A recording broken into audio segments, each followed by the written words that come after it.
All right. Hello, everyone, and welcome to the stream. I hope everyone is doing well tonight. We are getting a bit of a lot of a later start tonight. But that's just the way things go sometimes. Had some issues I wanted to sort of figure out before I started the stream, so there we are. But we have a lot to go over. Of course, we missed last week's streams because of the holidays, so I actually did put in quite a bit of updates, so I'm going to go over kind of on a high level of some of those things that were done.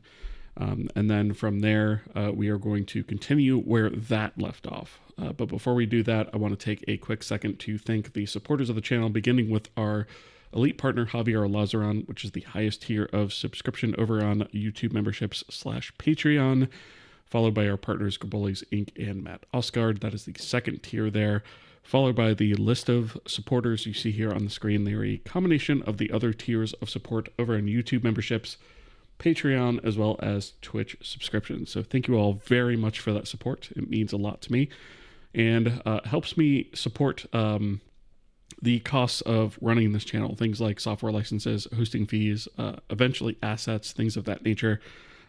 And all of that is going to be very useful in the short future. So thank you all very much for that. Of course, I would be in error if I did not give a thank you also to all of you guys, the viewers, whether you're joining us live here on YouTube or on the Twitch side. We do simulcast to both. Or if you are catching the VOD after the fact, thank you guys so much for being here. I appreciate each and every one of you guys. Without you guys, this channel and this project would not exist. So thank you guys for being here. All right, 3D Code Warrior, good to see you over on the Twitch side. Penguin Operator, I see you as well. Hello, welcome. Okay, so just kind of a quick catch up as to where we were on the last stream. So I had basically been putting together some things, some editor commands for ease of use for the editor, at least kind of laying some groundwork for some of the other features that we're going to be adding in the near future, UI things and things like that. And so we've been laying some of the groundwork for that. But I took some time during the time off that I had this last week. And of course, Wednesday and Thursday last week was kind of crazy with the holidays and all that, so I wasn't able to stream then. But around that time, I was able to actually get a lot of bug fixes in. So I did a lot of bug fixing around object selection, the gizmo, things like that, as well as a bunch of other changes within the engine. In fact, let me actually, now that you think of it, let me pull up the repo, and we can take a look at the 0.11 branch. All right, and so just to give you guys an idea,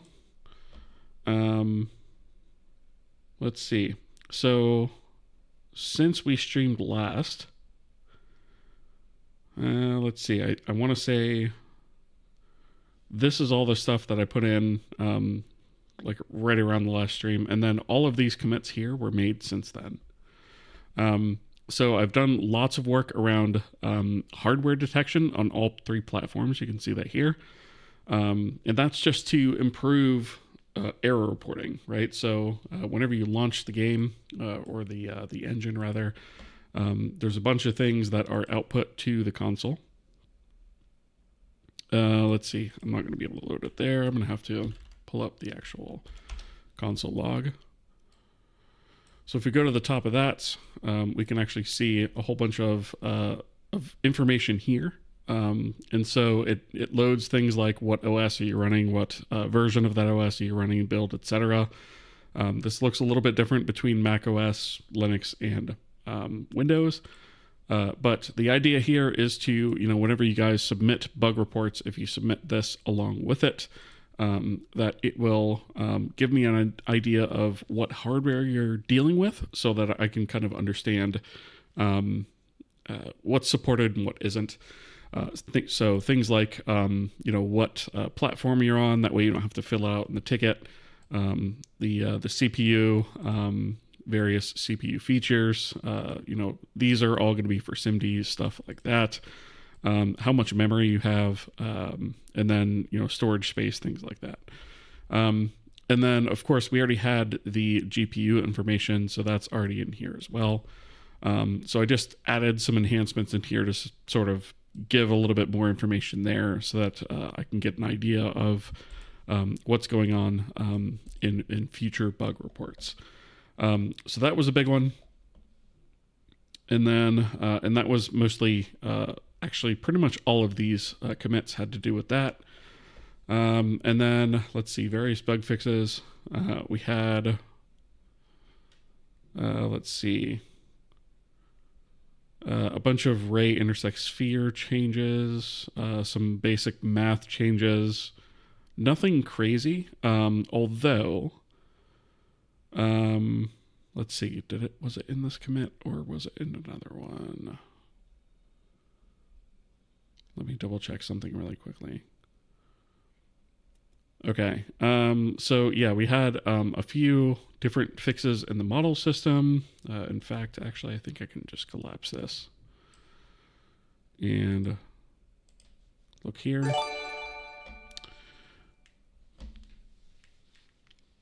Footlong Icicle gifted subs times 10. Thank you so much for the tier 1 gifts. I really appreciate that. Thank you so much. How have you been? I really appreciate that support. Thank you so much. I don't know what to say. Thank you for that. Appreciate it. You're making a custom programming language in Rust. Can you link it? You dev it for Lang Jam Game Jam. Interesting. Yeah, you can go ahead and link it if you want. I'll pull it up off stream and take a look at it. Yeah, thank you so much for the subs, Footlong. I really appreciate that. Thank you very much for that. We're just kind of going over some of the stuff that I did off camera because we missed a stream last time. So I want to kind of go over some of those things, at least on a high level of what we did, so that you guys don't miss anything. All of the commits are here in the 0.11 branch. So we're just kind of stepping through those one by one. Although all of this stuff here, all of these here can basically be chalked up to getting the information that is here at the top of the screen, right? So at the top of the logs rather. So this is going to help me a lot when debugging issues, right? Just kind of understanding what hardware you guys are running and so forth. All right. So there's that. Let's see. Various bug fixes is what we were going through. Terrible commit message. Yes. I think, though, this was mostly just like literally just random fixes all over the place, right? So I fixed some stuff in K camera system. I added a clone function for that. Let's see, the model system, I fixed a couple things having to do with the asset bone count not being saved correctly, as well as some of the animation names and stuff not being correctly saved within the state. Fixed a couple release bugs, things that weren't sort of cleaning up after themselves correctly. Let's see. Yeah, I think that was mostly it. Added a couple of things to the version gen. So I fixed the version gen because that was actually broken. So the version gen is actually what generates the version when you actually take a look at the logs. All of these things here, like Kohi runtime, the 0.11, and then all of this stuff here, version gen is what powers that. And that's actually been broken for quite some time. So I went and fixed the issues in that. And that's that one. And then I did some work in progress gizmo fixes, more gizmo fixes. I still have more gizmo fixes to come. But yeah, lots of that stuff. Let's see. Diamond, thank you for the tier 1 sub. Appreciate that. 25 months. Wow. It's been that long already. I appreciate it. Thank you so much for the support. That's greatly appreciated. Helps me out a lot. Thank you. All right. Let's see. Over on the YouTube side. Weird question. About a year ago, you pinged me directly in your announcements channel. Not mad about it, but just confused. Did I? It might have been Blurry Squire. It might have been you might have been part of the, you might have been part of one of the groups on the server. Specifically like Stream Notify. But if it was a year ago, I might have like fat fingered something maybe. I'm not sure. I see most of the communications there have gone out to Stream Notify. But yeah, if it was like a year ago, I have no idea.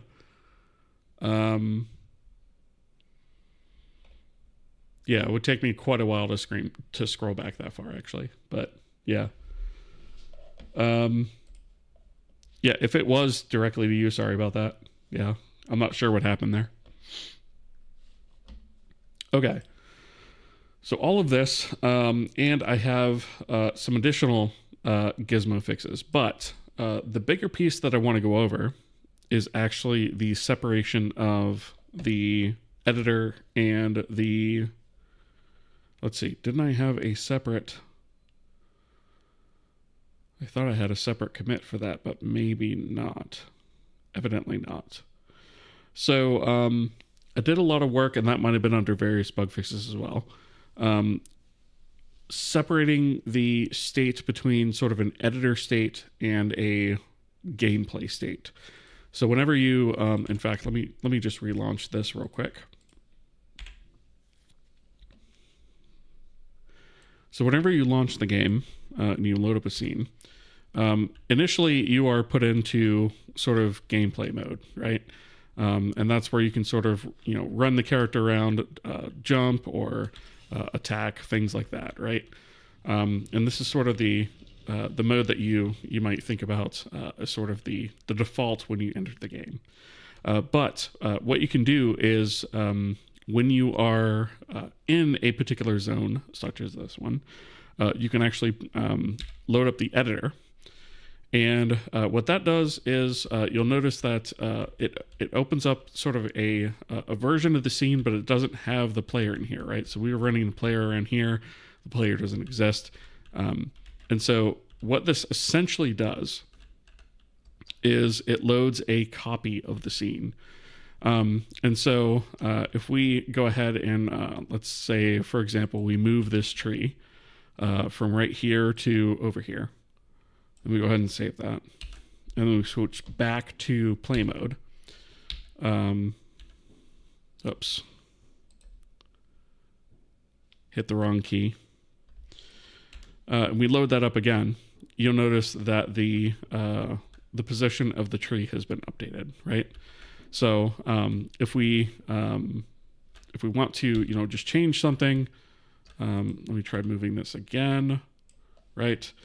Save the scene and then switch back. And you'll notice when I run back up this way that the tree is actually moved. So I should probably get rid of that second spawn point, but you can see here that the tree has indeed moved, right? And so essentially what we have is we have two different copies of the scene.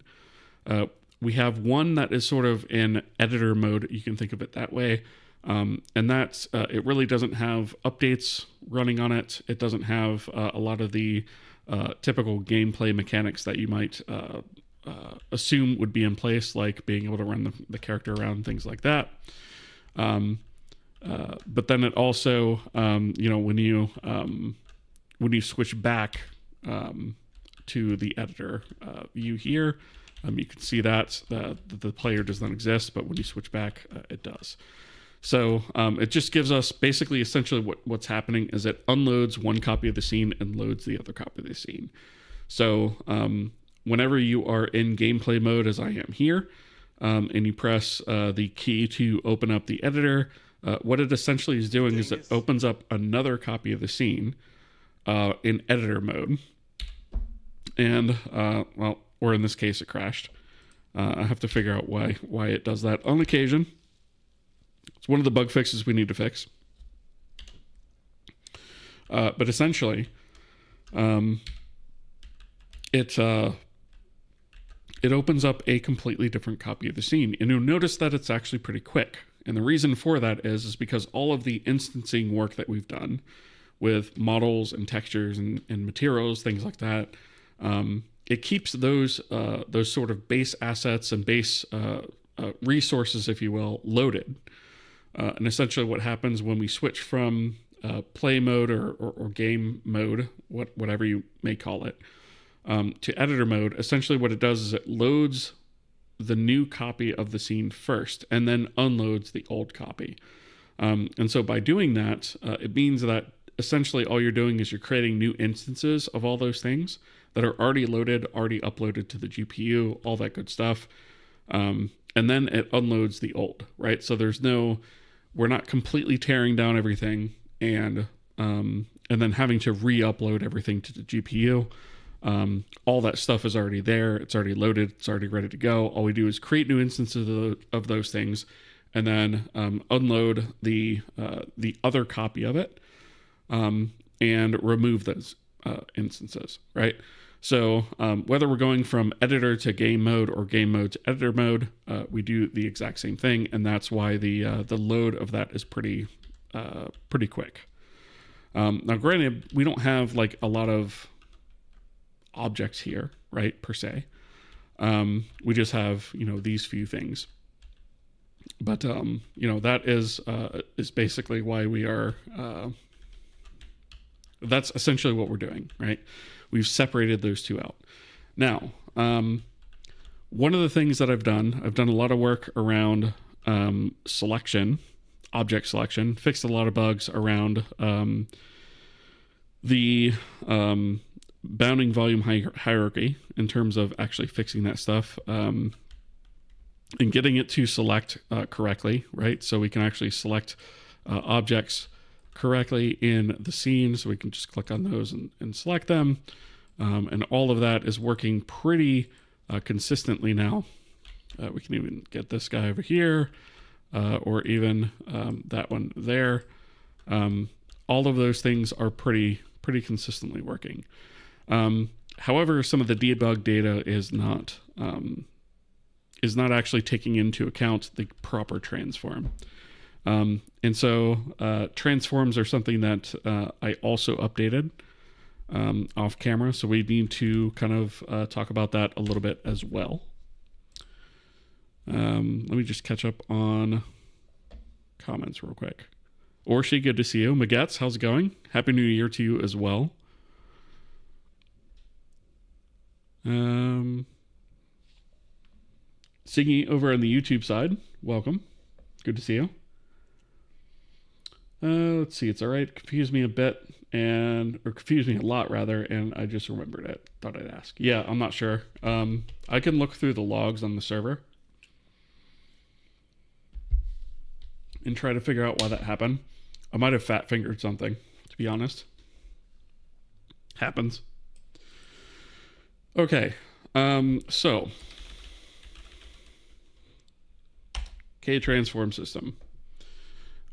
We used to have, essentially the way that this used to work is, in fact, actually if I go to if I go to the state, the way that this used to work is we had our local matrices for each individual transform, and then we had our world matrices. And our world matrices were sort of set by outside things. So we were saying initially that our transforms don't really understand any sort of hierarchy, and a transform is just sort of its own thing. And if something wanted to have a hierarchy of transforms, it was external to the system, and it could set the world matrix thusly, right? And I sort of kind of came to the conclusion during all of my gizmo work that that wasn't really the way to go. So as you know, we try things on this channel, trial and error.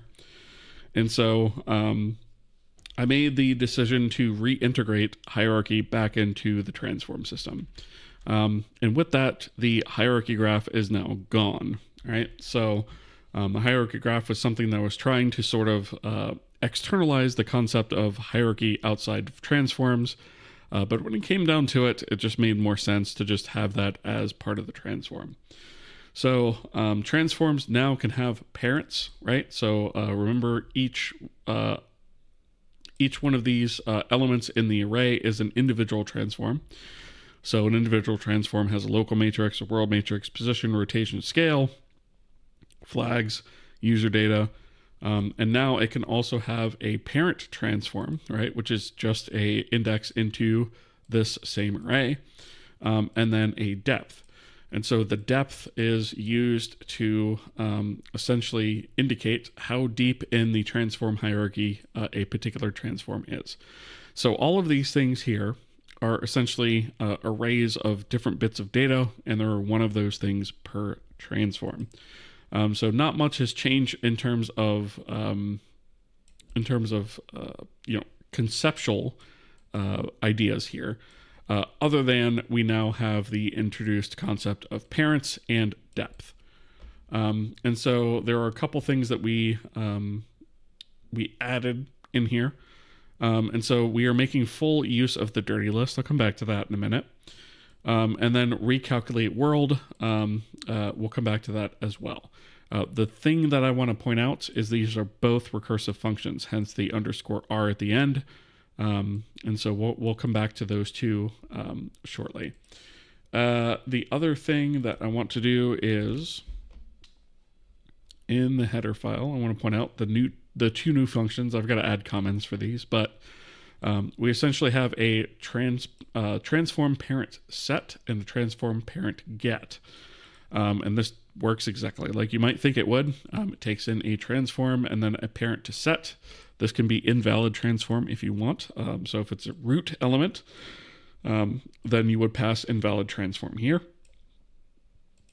And then obviously the getter just retrieves that information. The other things that we changed in here is we have a world rotation get function now, and that goes along with the world position get and the world scale get, right? And so we'll go into the changes with that as well. So I think it makes most sense to start here with the parent set. So this is just really straightforward. All this does is set the parent, right, of the particular transform that you pass in. It just sets the parent to that. The other thing that it does is it takes the depth. So it takes a look at the parent and says, hey, is the parent valid? If it is, let's go ahead and extract the depth from that and then say +1, right? So if you are setting the parent of something, then that means that obviously you're going to be one layer deeper than the parent. So you can take the parent's depth and add 1 to it. Again, we'll come back to what that depth means. And then the getter is pretty self-explanatory. We just get the parent of parents sub t. All right. So I guess we should probably go into. Let's see. Should we do? Let's talk about depth for a second. I guess since we kind of touched on this. Whoops. So let's take a look at the transform system update, which is the biggest piece of logic that's been updated, which is not huge per se, but it is here. So essentially the way that this works is we take we perform a quick sort on the local dirty handles. So local dirty handles essentially is, and this is something that we've had in the system since day one. So if we go position set, for example, anytime we change something about the transform, we add it to the dirty list. And you'll notice this now says dirty list add R.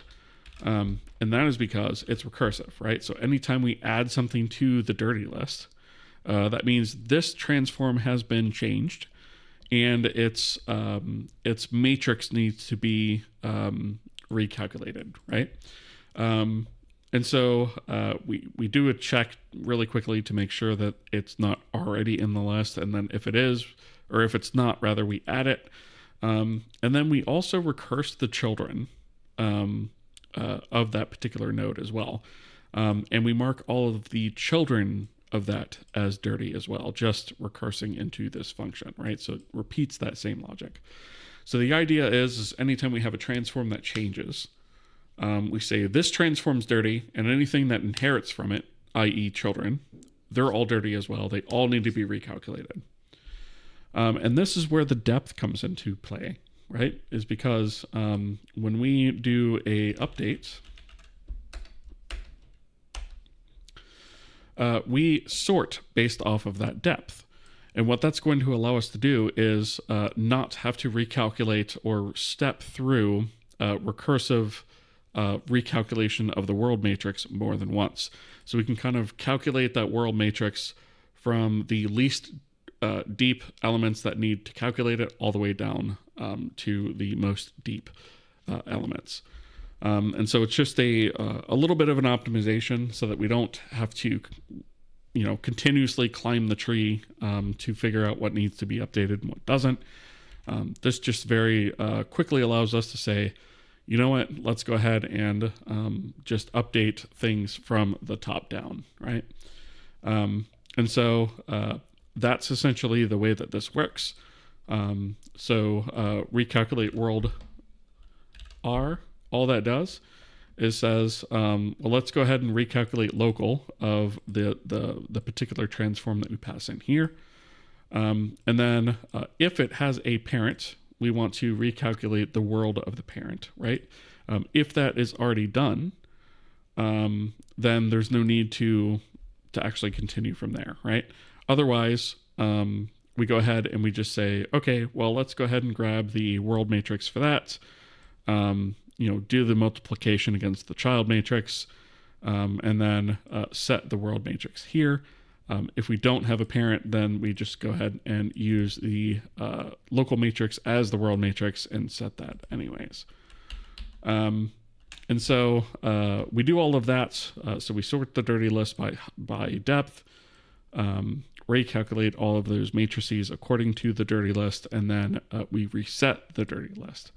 And then, of course, we update all of the state in the SSBO. And so this makes all of the hierarchy stuff automatic. So we don't have to worry about that in terms of scene hierarchy or having to recalculate that from the scene or anywhere else.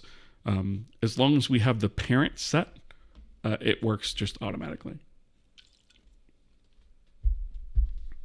Singy, Happy New Year to you as well. Appreciate that. Let's see. Let me catch up on chat real quick. Started using flash.nvim to test it out. It's now part of my config. It's useful. I don't know what flash nvim is, to be completely honest. It's turned it into a URL, which seems wrong to me.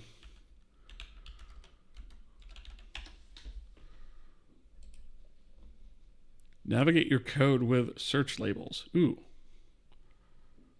Enhanced character motions and tree sitter integration. Here, let me pull this down.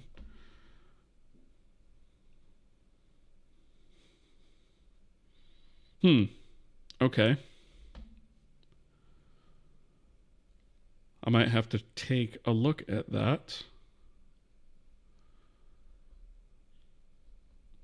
Okay, I'm going to keep that tab open.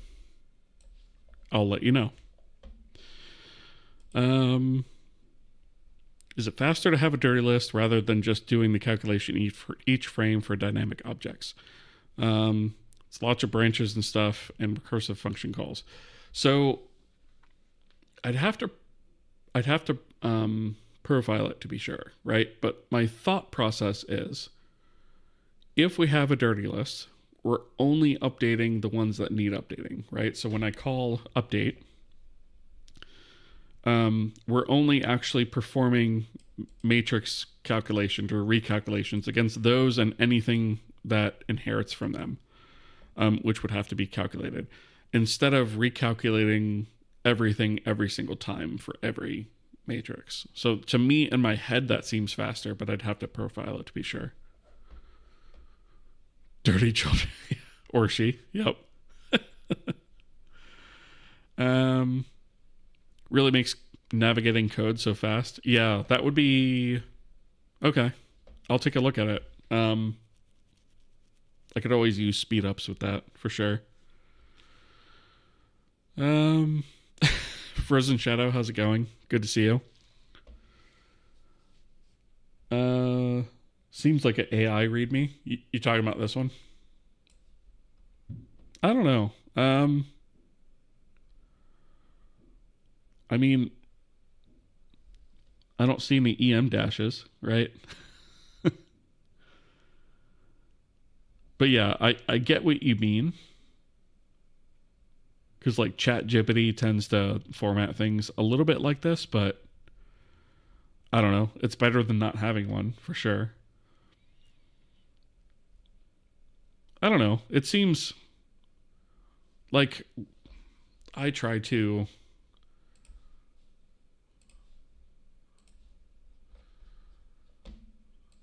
Like, I haven't formatted mine quite that nicely, but, like, I have things in here, too.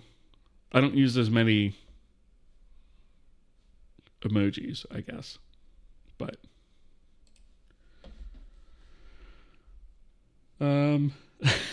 see you next year? Yeah, exactly. So for me, the new year is in just under 2 hours. Well, yeah, a little over an hour and a half, I guess. Humans have a much better sense of what is not fatiguing format IMO. Yeah.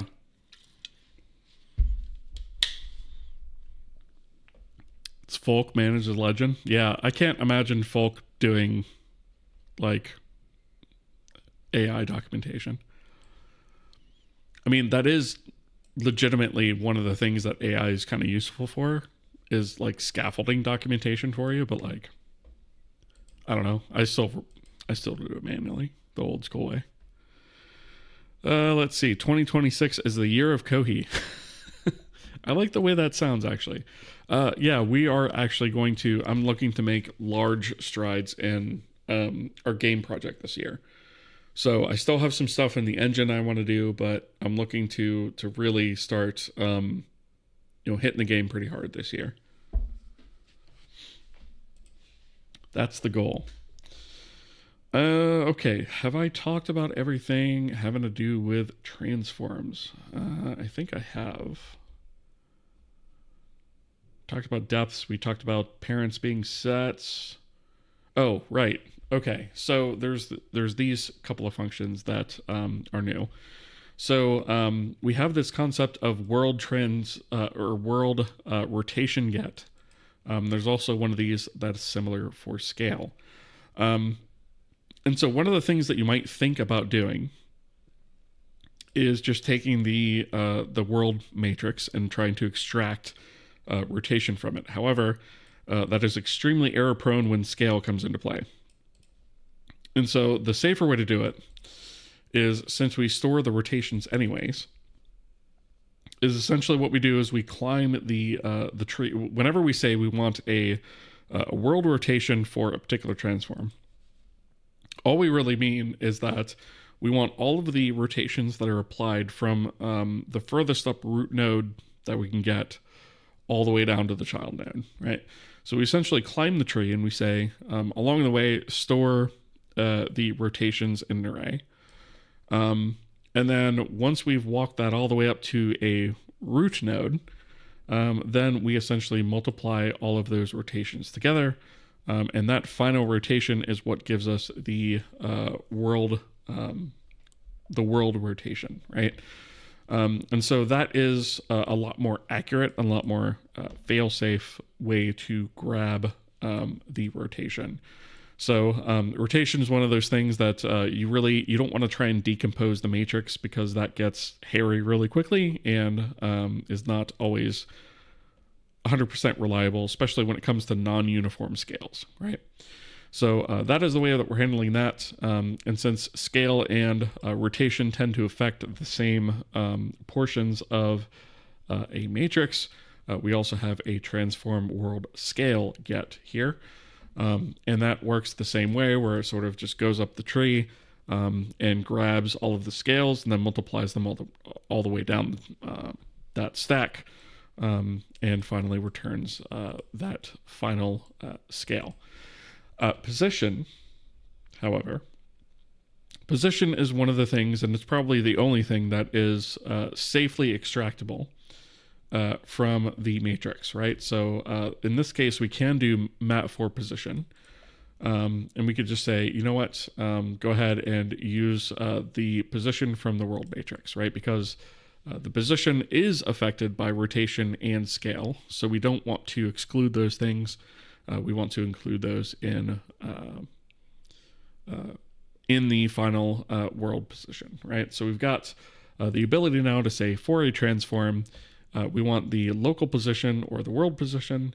We have the local rotation or the world rotation, or we have the local scale or the world scale. And we have the ability to get those now. And that's going to be super, super useful. I know I used the heck out of it in the editor gizmo so far.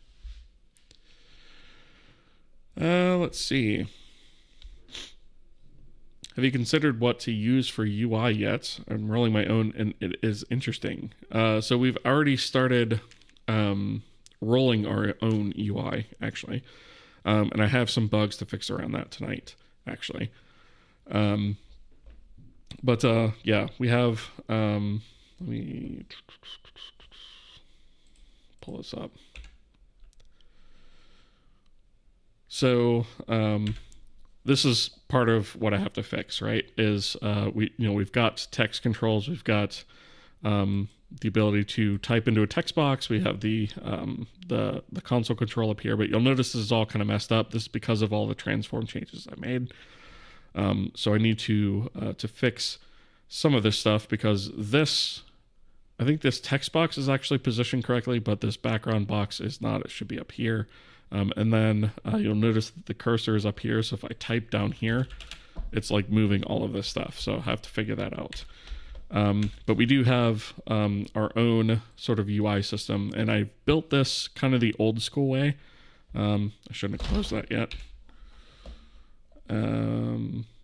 So I've built this kind of the old school way, using things like 9 slices and whatnot to create text boxes and buttons and things like that. And that's kind of the way I'm going to stick with, at least for now.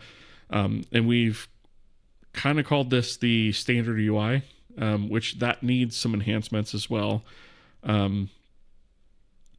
When we get ready to actually implement UI in the game, it's going to be different.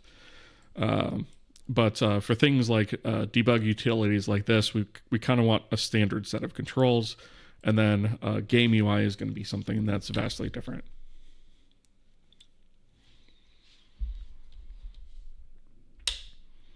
How do you handle libraries and stuff in CMake? No, I do not use CMake at all. Nope.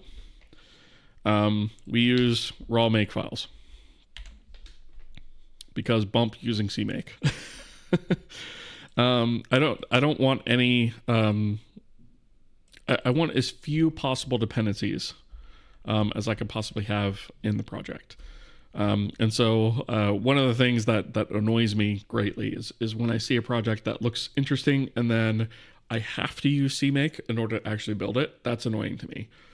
I would much rather just be able to, clone a repo and run a batch file or run in Windows or run a shell script on Linux or Mac and be able to just build it like that and just be able to run it, right? Like I don't want like all this setup and all this other stuff I have to download. And I don't know, CMake tends to be super complicated and tends to not always work correctly. So yeah, I try to avoid it. 9 slices the way, thanks. Yeah, 9 slices is pretty much the way. I can't run it at the moment, but let's see, one of my screenshots here, like this button is a 9 slice as well. These panels technically are 9 slice. Even though it doesn't look like it, it's a 9 slice. So yeah, 9 slices. If you're going with like bitmap UI like this, 9 slices is the way to go. All right, so let's see. Is there any other things I haven't covered? I don't think so. So I want to go to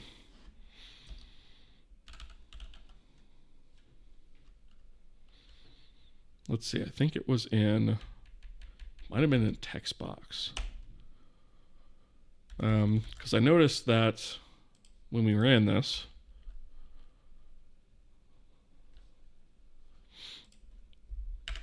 right, this is just in the wrong placement. Like all the text shows up. Actually, the text shows up here, but the cursor is like all the way up there, right? And I have no idea why this is moving like that. So I want to try and fix that. And if we take a look at some of the changes I've made, in fact, I can actually just instantly view a diff here. So I want,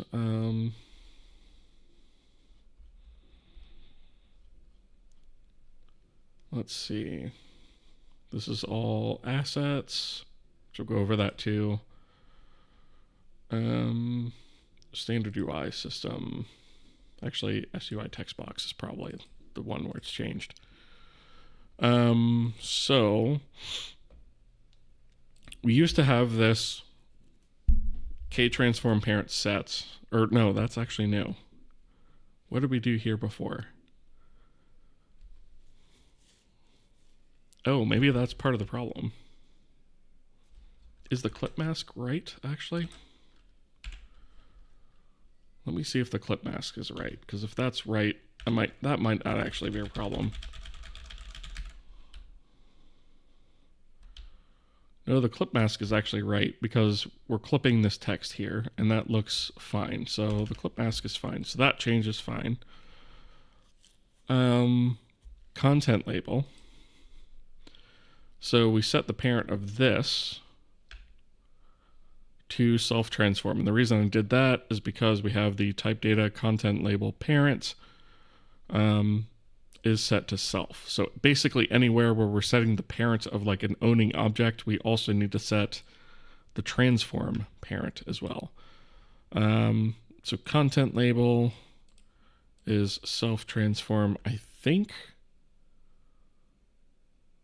that's actually fine too, because the content label is,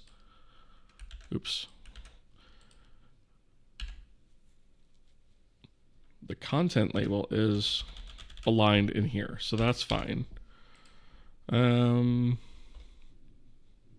Okay, so this was the area that I was kind of sketchy about. So we had this transform world get, which was the parent world, and then we were calculating the local of the clip mask based on that transform. let's see, what did we do here? So we get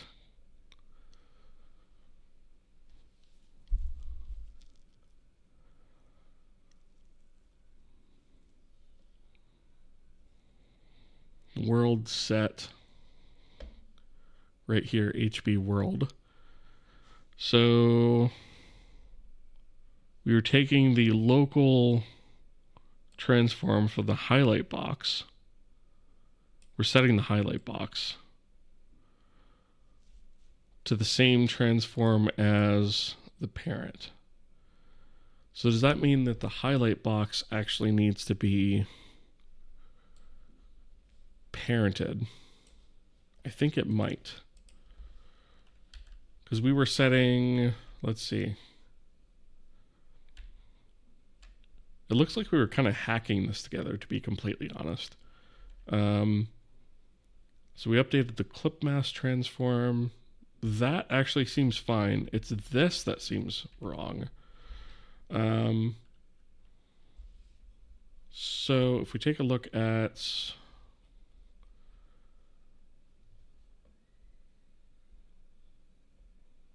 content label, where is highlight box?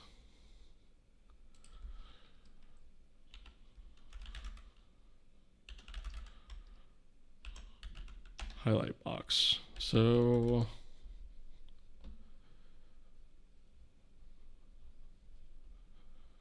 this is control load, highlight box is here, cursor load.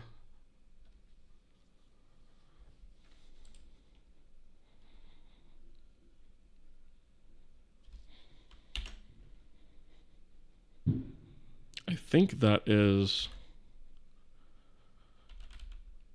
self. Okay. So we have the highlight box. Where do we actually set? Oh, here we go. So this is actually commented out. Highlight box parent equals self. So I wonder if we actually need to do K transform parent set type data highlight box K transform, and maybe we needed to use self K transform. And then instead of setting the position here, we might actually just be able to, well, we might still need to do this actually. Let's see. Let's run this without doing that. That should actually add it to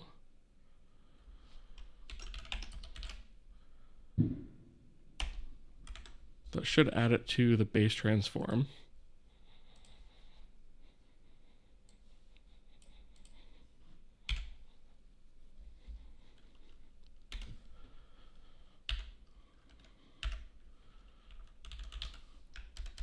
Yeah, there we go. Okay, I can highlight now.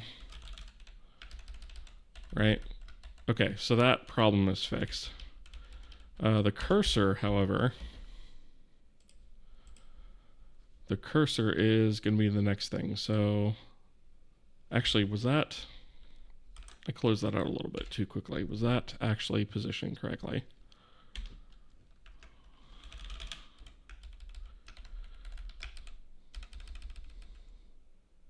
Yeah, it is. Okay. All right, so we have that. And then I guess I need to find the cursor. So cursor load.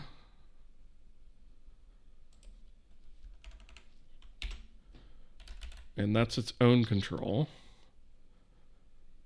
So here's where we set that for the highlight box. Do we actually set? Here we go again. So here's the position set. So I think we probably just need to set parent set type data cursor, cursor K transform. And probably this is going to be self K transform again.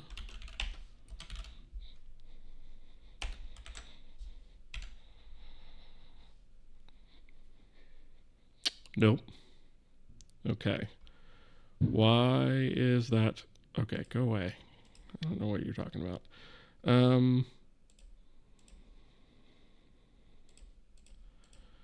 Okay.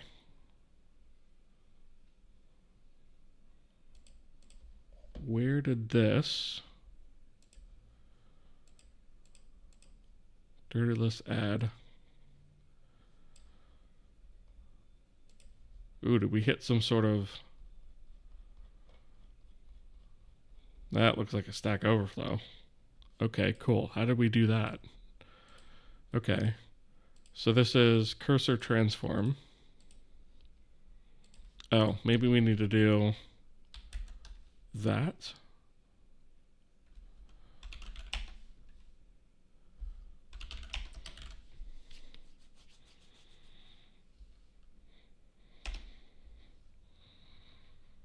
Actually, I feel like this function should probably actually handle this. Type data, add control. Yeah, you know what? Let's actually do that. Let's go to here, add child. Ah, we already had set it. That's why. Okay, so that should actually be fine then. Transform parent set. Oh, we have these backwards. It should be this way. No wonder things look so screwy. Okay. Let's see. Oh, look at that. That just fixed a whole bunch of problems, actually. I just had the transforms backwards. So it looks like our select text works fine. Okay, that's fixed. Awesome. Okay. So that's our... Oh, speaking of that, now that that's actually fixed, I want to also show off a couple of new things that I've added in terms of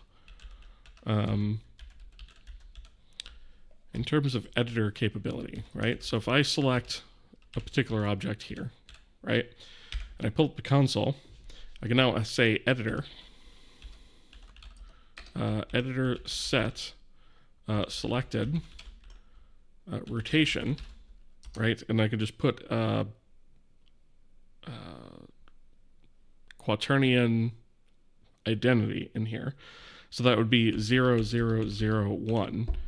And when I run that command, it resets the rotation here, right? So I could set that rotation to anything I want through the command console. I could also do the same thing with position, right? So I can do set selected position, underscore position, and I'll just set to 000, right? And we'll set it to 000, right there. Now, I should mention that this particular thing isn't on 000 specifically because it is actually a child of another object. So I will need to actually do editor select parent, I think it was. Or is it selected object has no parent? That seems wrong. Let me do editor dump hierarchy. Right, and that actually gives me something nice to look at in the console, so I can actually see the hierarchy of, I don't know why this keeps popping up, overwrite, or wait, no, go away, okay. So that gives me a nice view of how objects are actually, or entities are actually in the hierarchy, right? So I could say spawn points, that's got two things under it, port to zone 2's got this child cube under it, tiles test has got a couple things under it, And so it's just kind of a nice way to visualize the tree until we actually get a control in there that does that for us. So we're just kind of making a little bit more use of our editor console. What I'm confused about, though, is select parent. Selected object has no parent. That's rubbish, I think. So, oh, we have port. Oh, we selected the port to zone 2. It looks like we have the cube selected, but we actually don't. Here's the child cube, right? And then if I click here, we actually have port to zone 2. Okay, so this is another bug we need to fix. And that is our debug datas do not currently respect the transform of a given object. You'll notice that all of our debug datas are actually stacked here, right? And so it makes it a little bit confusing as to what is actually going on, right? So I should probably fix that, and that'll make these things make a little bit more sense. So let's see. So debug data is going to be taken care of in the scene. So we want, let's see. We want, actually, is it not in here?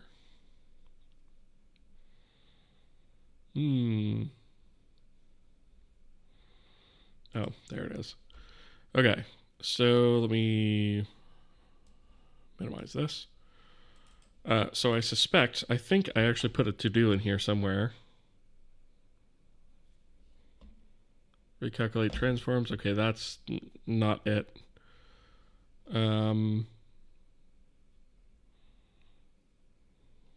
Recalculate debug transforms. This is where it is. We have a fix me here. Okay, so that is 712. So let's just take a look at scene 712. Okay. These probably shouldn't have transforms of their own. Breaking these for now. Okay. I think I had to disable these because they were relying on K transform world set, which is something that we don't want to have. And so essentially what we are saying was these should not have transforms on their own. And the reason for that is because if we take a look at what we were doing here, we take the world rotation, the world position, and we get and we ignore the scale. Right, so we're thinking about point lights, emitters, audio emitters, spawn points, things of that nature. We want to generate the debug data, the size that we actually specify in the configuration. So when we go over here to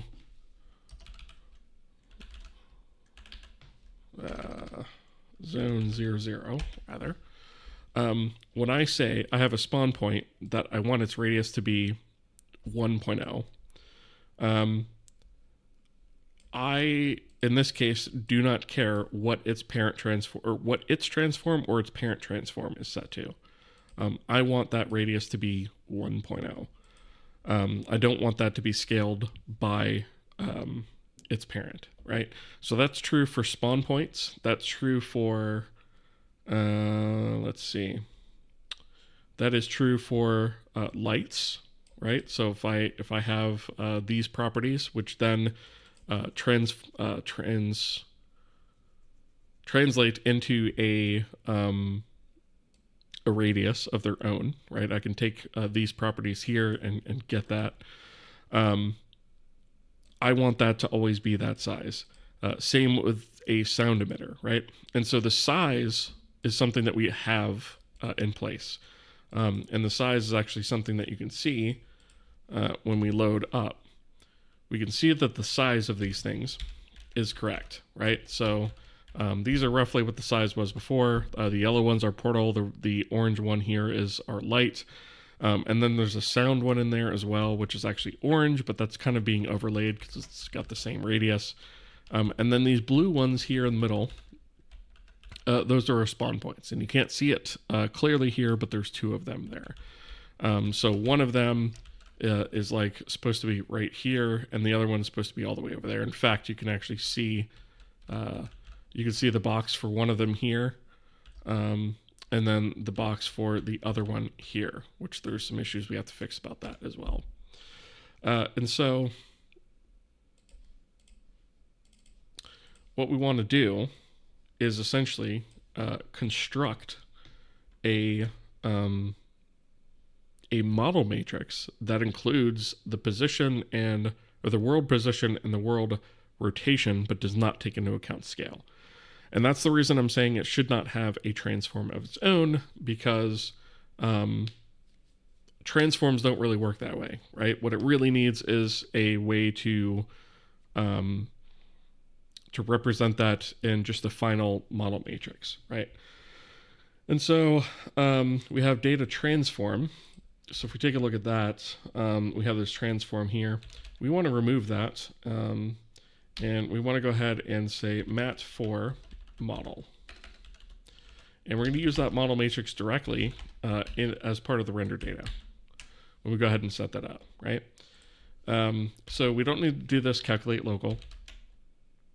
In fact, I don't think we need even this either, so we don't need that. We do want the owner base, right? So that's going to be the data owner. That's going to be a Luna entity. Let's get rid of this. And we're going to say if data ignore scale, which is set for certain types of entities, then essentially what we're going to do is we're going to build out this, right? So we can get the world rotation and position here. And then we have the world matrix based off of that rotation, translation, scale. The scale we're doing vector 3, 1. But instead of this k transform world set, what we're going to do is we're going to do data model equals world, right? And actually, we could actually just do, in fact, let's just do data model equals that, right? One less copy operation. And then if we are not ignoring that, then what we need to do is we essentially need to say, okay, we need the world transform for the owner, and we could just use that directly. So we could say data model equals that, right? And then if there is no parent, then we're just going to use the local matrix as the world matrix. So let's see, we don't have that. I guess in this case, since we don't have a separate transform for it anymore, this would literally just be data model equals mat for identity. All right. And we probably ought to cache this, right? So to do optimization, cache these, and only change if the parent transform changes, right? But I'm going to leave that alone for now. We're just going to keep that as is. Let's see. Let me catch up on chat real fast. Let's see. You cheated and used Kenny's. Yeah, I imported some Kenny's assets too, just for placeholders. Is it Fedora Linux? No, it's Arch. First time chatter, by the way, welcome. Interesting. Honestly, I've been using CMake all my life, and since I saw everyone using it, I consider it a standard. It is kind of a de facto standard, but I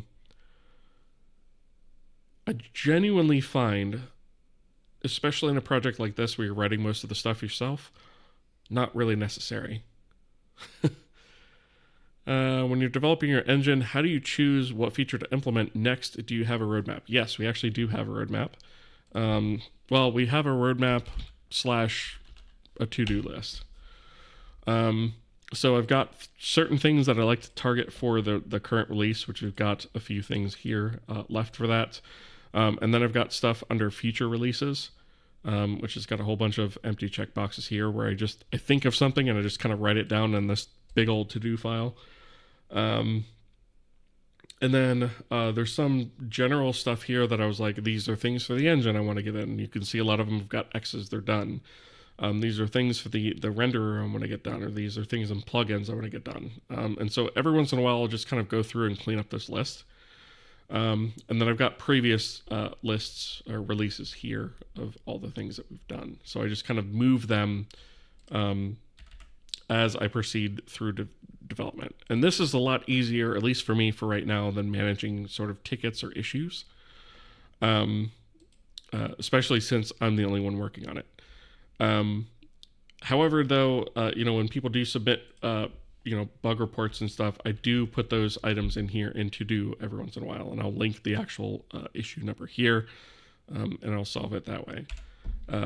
But in general, that's kind of how I work, at least for now, while we're still sort of in the pre-release state.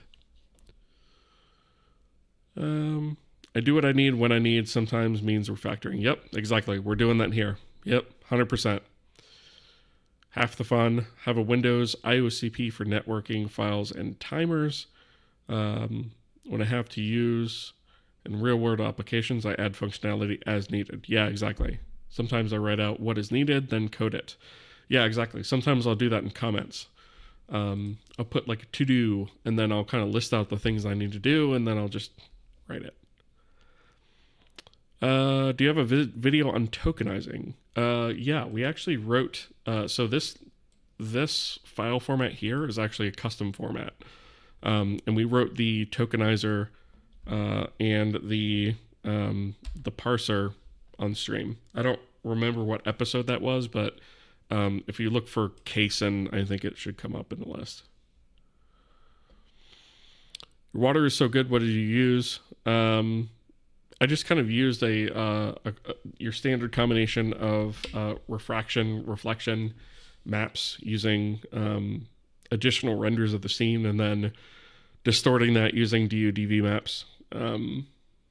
Kind of the old school way of rendering water. I haven't done any screen space stuff because I don't think screen space reflections look all that good. And they tend to have lots of artifacts, which I don't like. So I just kind of went the old school way on it. But yeah, we actually had I had a few videos where I went over that as well. Again, I don't recall what episode numbers those were. But yeah, they're definitely in there. Chad Quaternion user. I mean, you have to use quaternions, right? After you get past a certain point, like Euler angles don't cut it anymore. Like your orange debug textures, are those grid lines procedurally generated? No, but they could be. That's a good point. I could have done that, but it is actually a texture on disk. So that is in... I added a few things. That is in... Let's see, that would be... what did I call it? Orange lines. That is all it is. It's just a 512 by 512 texture with, just a nice grid there. I could have very easily procedurally generated this. And in fact, I may do that in the future just to avoid having the disk dependency. And then I have an emissive texture for it because I thought it would be fun for the lulls to put an emissive texture as the default on the default material. Anyway. Okay. Let's see. Where was I? I got distracted. Let me go back here. So actually, okay. So I think this is good. I think when we gather the debug data, that is going to be something that we're going to need to fix. So we have, let's see, we have geotransform. Ooh, that's why we didn't do that. That's why we had a transform. Shoot. That's why we had one.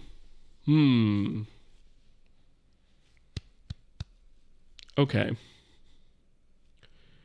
So the issue here is we have recently transitioned all of our transform data to live in a storage buffer, which ultimately right now is just a matrix, right, in that buffer, which means you have to have a transform. And when the shader goes to look up that transform, it uses this transform ID to do that. But we're saying we don't want a transform for the debug data. So we don't want to have to look that up. So the debug data, therefore, needs to actually be reverted back to using, instead of a transform, it needs to be reverted back to using a matrix. Do we want to do that?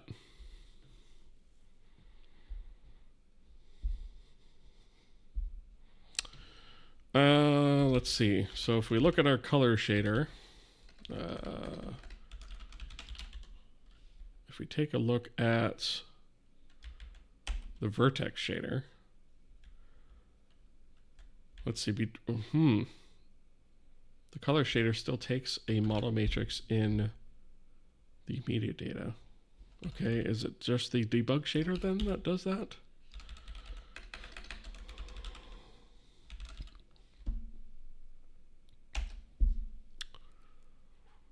Oops, that's not what I wanted.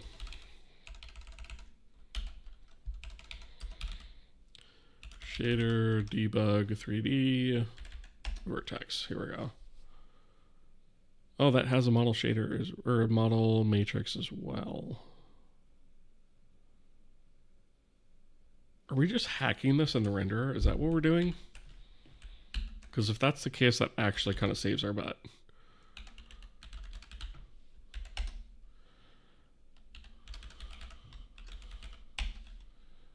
Let's see, debug data. Aha. We are doing that, and we had a fix me in here. But it's actually kind of a good thing we didn't do that. So the shader doesn't need that yet. The shader can use a model matrix directly still. That's perfect. Okay, so what we're actually going to do is, let's see, this is geometry render data. So this debug geometry render data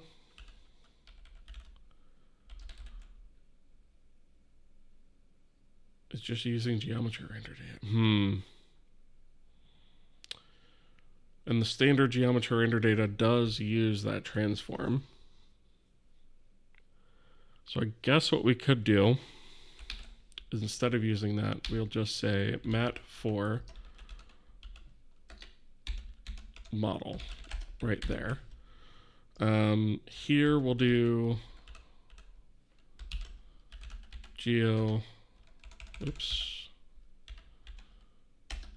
we'll use geo model. Get rid of that. Fix me. Fix me. I feel like there's one more here.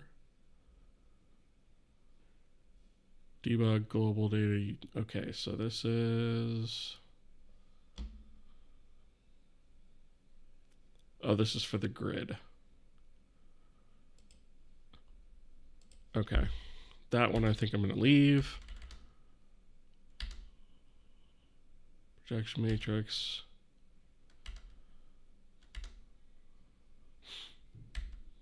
I have a few fix me's in the renderer. Okay. Just a few. Terrains, we don't care about that for right now. Okay, and we're back to the grid. Okay. All right. So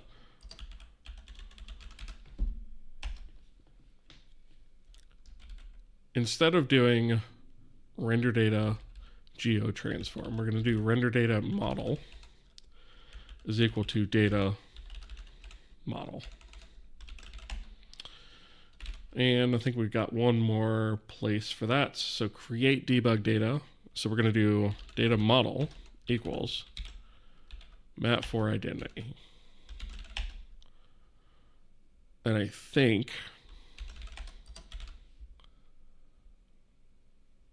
that might fix the issue.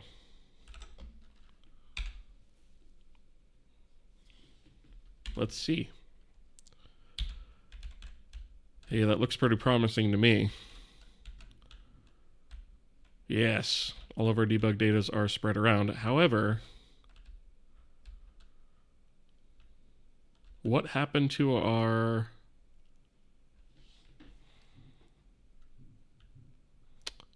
What has happened to all of our debug data for the bounding volume hierarchy? I mean, it's kind of cool to see this stuff without that, but let's see, BVH debug data. Okay, so this is actually going to need mat for model. Okay. Oh, wait a minute. Can I? Yeah, I can do that. Okay. So let's see. This.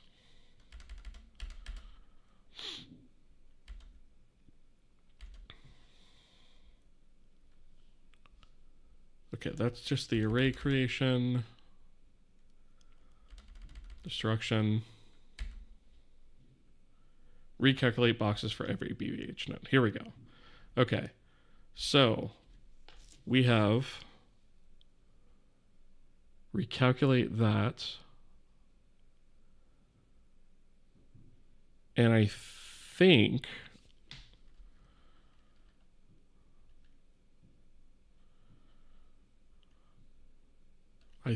all we're going to need to do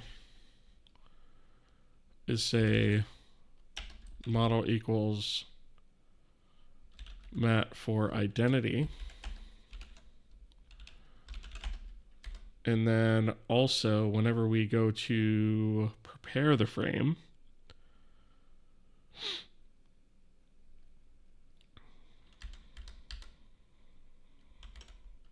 where do we actually get add grid geometry? Where do we get the BVH geometry? That's the forward pass. That's way too early.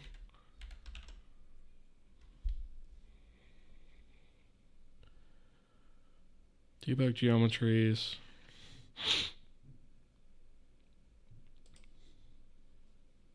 Grid geometry.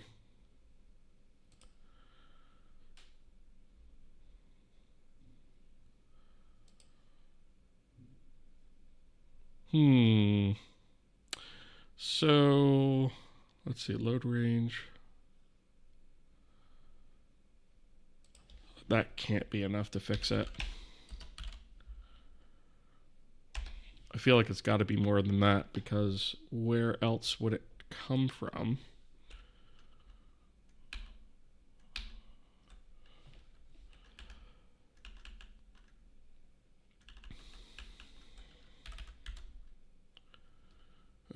Scene BVH debug data debug pool.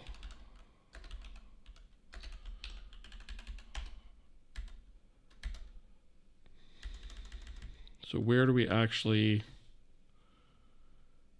extract this?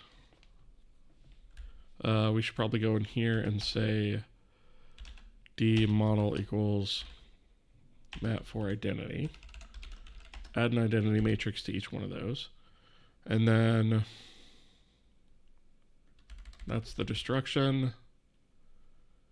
Here's the updates. Here's the frame prepare.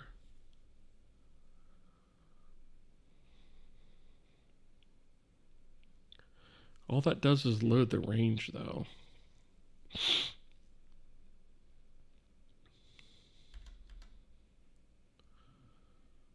Oh, here we go. Here's the render. That's what I was looking for. Okay.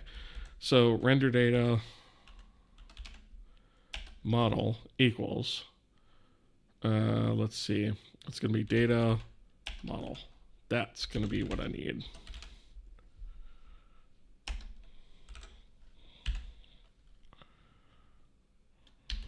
There we go. Got our BVH data back. Perfect.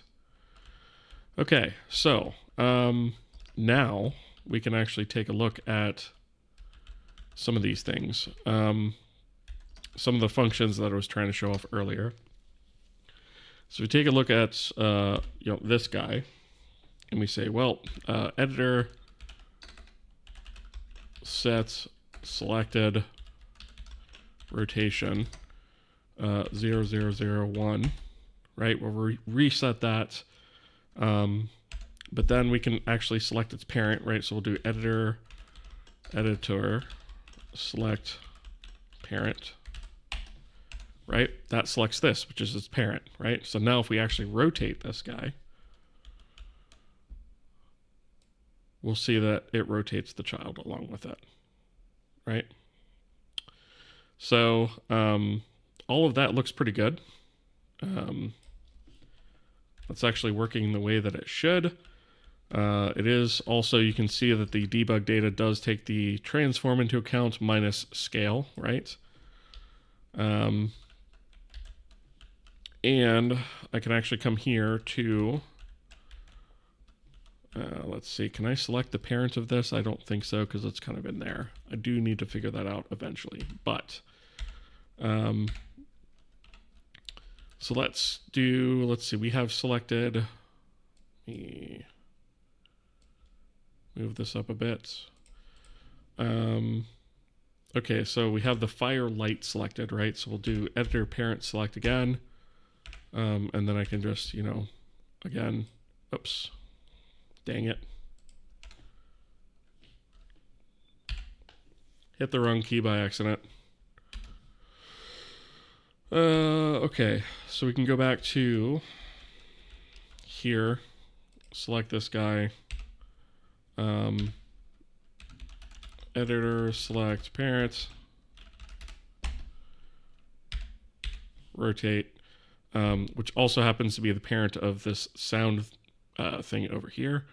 So if I go ahead and grab that, I can rotate them around as well, right? And they rotate around as you might expect. So yeah, that's all well and good.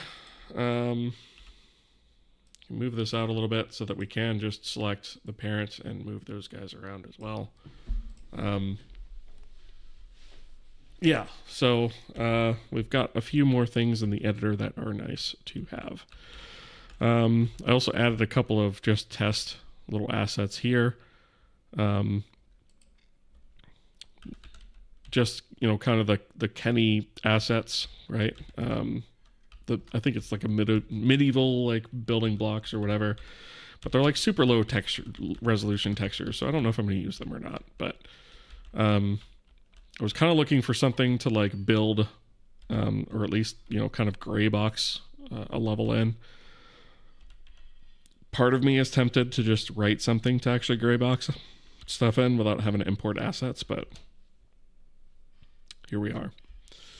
Anyways, I can go ahead and save this. And why is this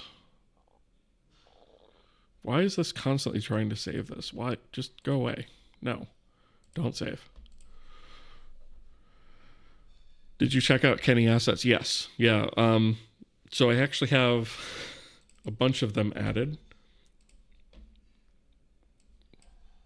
Let's see. So yeah, I added a whole crap ton of like materials and objects, right? From one of his packs. So it's basically going to be a object of just building this stuff out, which I do want to take at some point and kind of improve on like the import process and like how I actually drop things in here, because right now I actually have to go in here and like manually kind of add things like this, right? And then I have to look at the manifest and say, well, these are all the things I've added, right? So I have to add in the textures, and then I have to add in the OBJs, and then I have to add in the materials that get generated from that. And so the importer, when the importer runs, it successfully grabs all of this stuff, which is great, but it's just not necessarily the way that we want to do it. So like if I wanted to, let's see, let's find I don't know which one of these we should use. I guess we could use, these are the ones I've imported so far. I guess we could use battlement corner. I'm not sure what battlement corner is, but let's find out, right? So I can add that in here. I'm just going to put this in here at transform 8, right? And then I'll put it to the left of the other thing, and then we'll do battlement corner, corner inner, right? And so I save it. Whoops, that's right.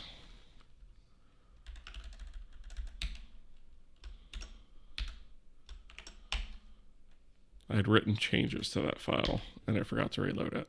All right, there we go. Okay, so I can add it in here like that and then come back here and load it up. And now you can see that there's another thing over here, which is the battlement, which looks exactly the same. It looks exactly the same as the one to the left of it, which is confusing. I was hoping that would be something different. Let me change it to something different. Let's go with bricks model.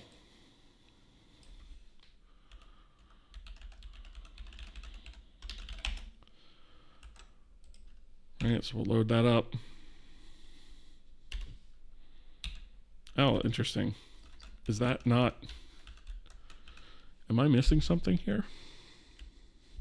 There's no way that's the same model. Ain't no way.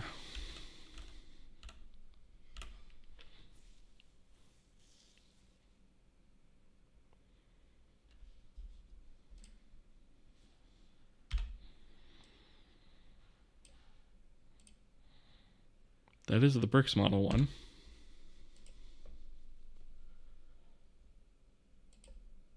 Bricks K3D, bricks OBJ.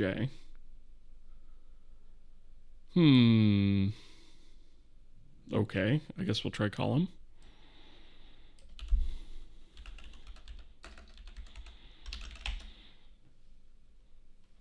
Oh, I'm an idiot. I'm changing the name and not the actual asset name. What a dingus.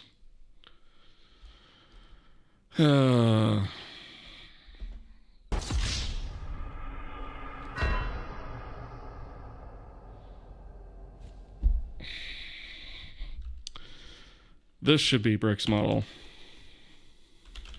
which actually the battlement corner thing probably would have worked too. So I'll put one of those in here as well. And I'll just change this one to be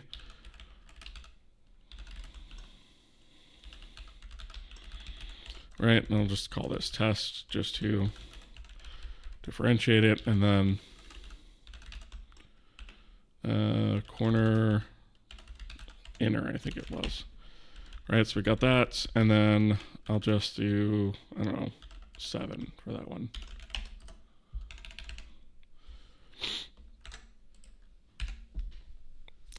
Dingus-oriented programming, exactly, yep. Except it's like dingus-oriented scene configuration. I don't know if there's a, yeah, but yeah, so we got, you know, a few different little assets in here for that. You know, like I said, they're pretty low res. I could probably scale them up. Let me see. Because like when I place the guy next to them, I don't think they're going to be, I really need to move that other spawn point. When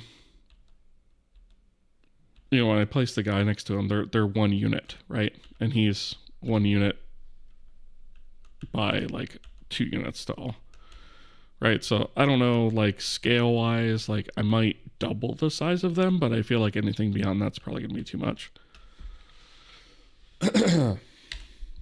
Speaking of this, let me go ahead and change this spawn point. So I'm actually gonna do, you know what? I'm actually gonna delete the first spawn point, because the first spawn point's the one that's all the way over there. And I'm just gonna do 0.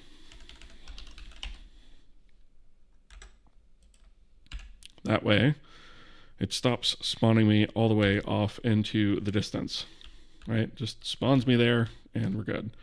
So I can switch the editor, switch back, and we're right there.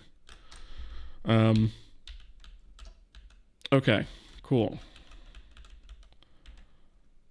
All right, so that's just a couple of those. So eventually I might like try actually building out something with those. I don't know how well that's gonna go, because like I said, it's kind of like low res. Oh, I see what it means by inner. It looks like the top of a wall almost. Let me see. I have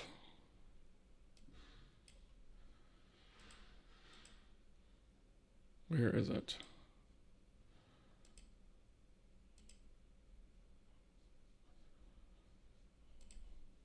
Here we go.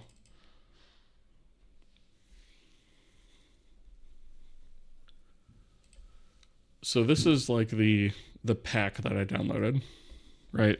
To just kind of like lay stuff out. So like you can kind of see like it's like a tile set, right? Which is kind of what I'm considering maybe using as a starting point for zones. And the thing that I've noticed is like there are some of these that have almost like 2, I guess you could say 4 subtiles of movement within them. And so the base ones that we're using are here and here, right? And that's the bricks. And then the battlement one is like here. But if you take a look at these stairs, right, these only occupy like half a tile. And like this one occupies like half a tile and then goes up that way. And so when it comes to movement, I think, there's going to be a little bit to be figured out as far as how that goes. Because then you've got other things like this doorway back there that is in the center and not really on one side of the tile or the other. Same thing to have to do with these. Like if I'm planning on using these to be able to pass through, right? You have to be able to walk sort of to the right and to the left of the tile, but also in the center of it. And so that gets a little bit tricky and complicated if I go with a grid style setup. 3x3 subtiles might do, right, and that may be the way that I do it. And I don't know if I want to, that's the other thing I haven't really figured out is like I don't know if I want to limit my motion in that kind of way. Or if I want to just have sort of a if I want to have sort of a like a sub mesh that I can, like a navigation mesh almost, that I could run around on, right? Because right now I can kind of run free, and that comes with benefits and drawbacks, right? As opposed to having to say, well, when I move 1 tile at a time, right?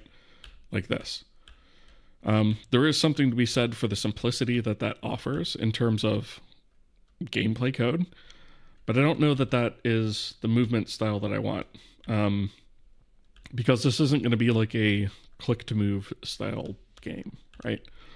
So I don't think I really want to go there. I think I like the ability to run around freely And so when it comes to movement, it's like I could generate, I'm thinking I need to generate some sort of geometry based off of whether it be like 3x3 subtiles, as you say, or whether it be just geometry kind of like this over here that's just kind of freeform. And then as I sort of move around it, you know, I go up and down levels and stuff like that. I haven't really decided how I want movement necessarily to work on that level. And so right now, like, that's why I just kind of have the ability to just sort of run on the XZ plane, essentially. And so, yeah, you know, just things to figure out for sure. Anyway. So, let's see. All right. I think that was all of the bugs that I actually wanted to fix tonight, although I did actually just pick up on another one that we might take a minute to fix. And that is in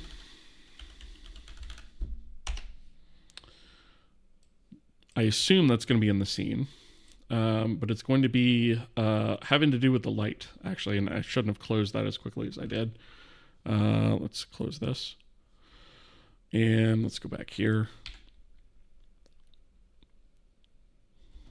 Because our lights are not actually doing what they should be doing. So, this right here, what I'm standing in, is actually where the light is positioned as far as the entity is concerned. But if you look over here, you can actually see that the light really exists probably about here, which is not right. In fact, I don't actually, what is that? What is this node here? That is the tiles test, which owns all of those tiles here. Yeah, okay.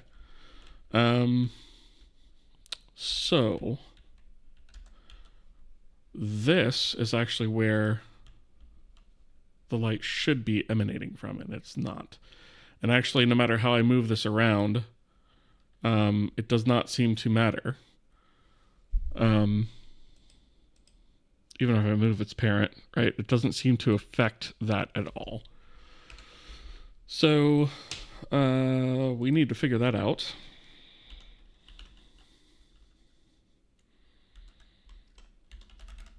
And I think that's going to be a matter of just updating the light system with that data. We do need to do some culling and things like that, but let's see, add point light. When we add the point light, we go ahead and grab the position and do point light create based off of the initial position of the base transform. Where position get. Okay, but this is before. This is before it's been updated. So I'm thinking we actually need to take this data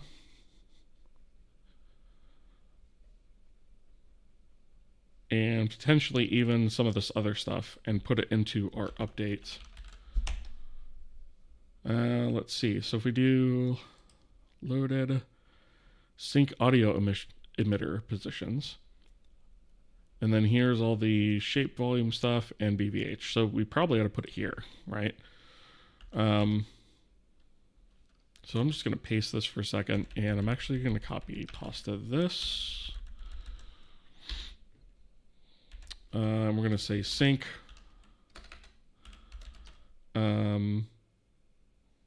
point light positions and other data, I guess. So this is going to be, oops, point light counts, and we want this just in there. And then what we're going to do is we'll do point light entity. We'll say light entity equals the address of, and we'll say scene, point lights sub I. And then we'll do, let's see, the world. All we actually need is this position. So we can do light entity base transform for that. And then we should have point light, oops, set position. And then we need the state here. So we need this. We probably ought to optimize this to just store or cache those states at some point. So the K light itself is going to be the light entity handle. And then the position is just going to be pause. And theoretically, oops, I believe that's actually all we need to do.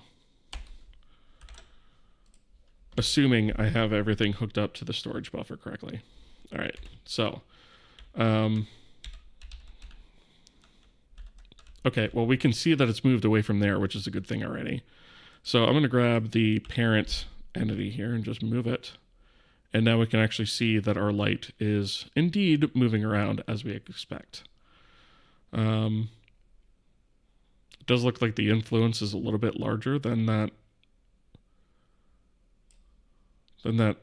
radius that we've calculated there. But I'm not sure how much I want to actually take that into account, to be completely honest. So if I move that there, that's probably about twice, actually. That really has larger influence than I thought. Okay. Well, anyway, that's fixed. So now if we have the entity sort of moving around, we at least have that that synced, right? And I can put a to-do here, sync other properties.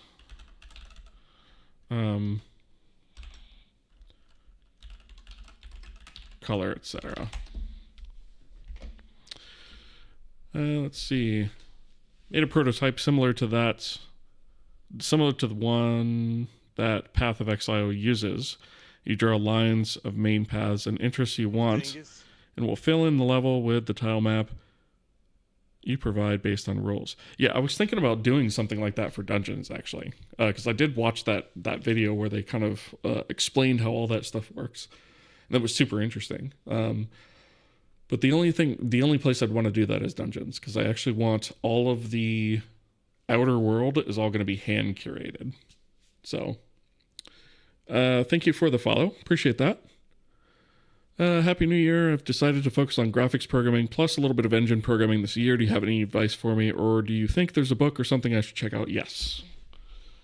I have it here handy because I get asked this question a lot. If you're talking about game engine programming, there is no better book to start with than Game Engine Architecture by Jason Gregory. He's a developer at Naughty Dog, and he wrote this book. It is a thick book. It's at least 2C thick, right? But it is an excellent read. It is a great resource for an introduction as to how game engines are structured. It is, specific to the one that they use, but there's a lot of generic stuff in there as well. So there's that, and then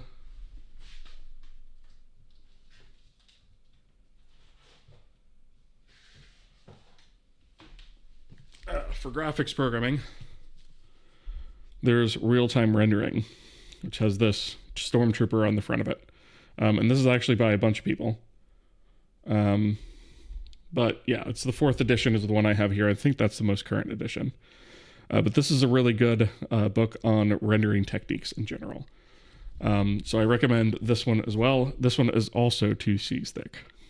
Yeah, so those are the places I would start. They give a GDC talk about it, along with showing how their tool works. So much cooler than just that. Use it to generate 5 to 10 variations of each level, so it feels random, but deterministic enough if you want to figure it out. Yeah, I think I've seen a couple of the talks that they've done on it, and it's pretty awesome stuff. +1 on those racks, yeah. They're solid books for sure. Your cousin is an author in that book, Natty Hoffman, really. That's pretty cool. Right there. Yeah, there it is, right there. I don't know how close I can get. That's pretty cool. Sorry about the red light there. It's got a recording light on the camera there, but yeah, that's pretty awesome. Well, it's a Giga Chad stuff in there, so it's an excellent book. In fact, I'm due to reread it here sometime shortly. So both of those books I've read multiple times. I'm due to read it again, for sure. Let's see. Let me catch up on the YouTube side. Did I make this editor? Yes, I did. First time caught a stream? Well, welcome. How did you make the editor gizmo? Slowly and painfully.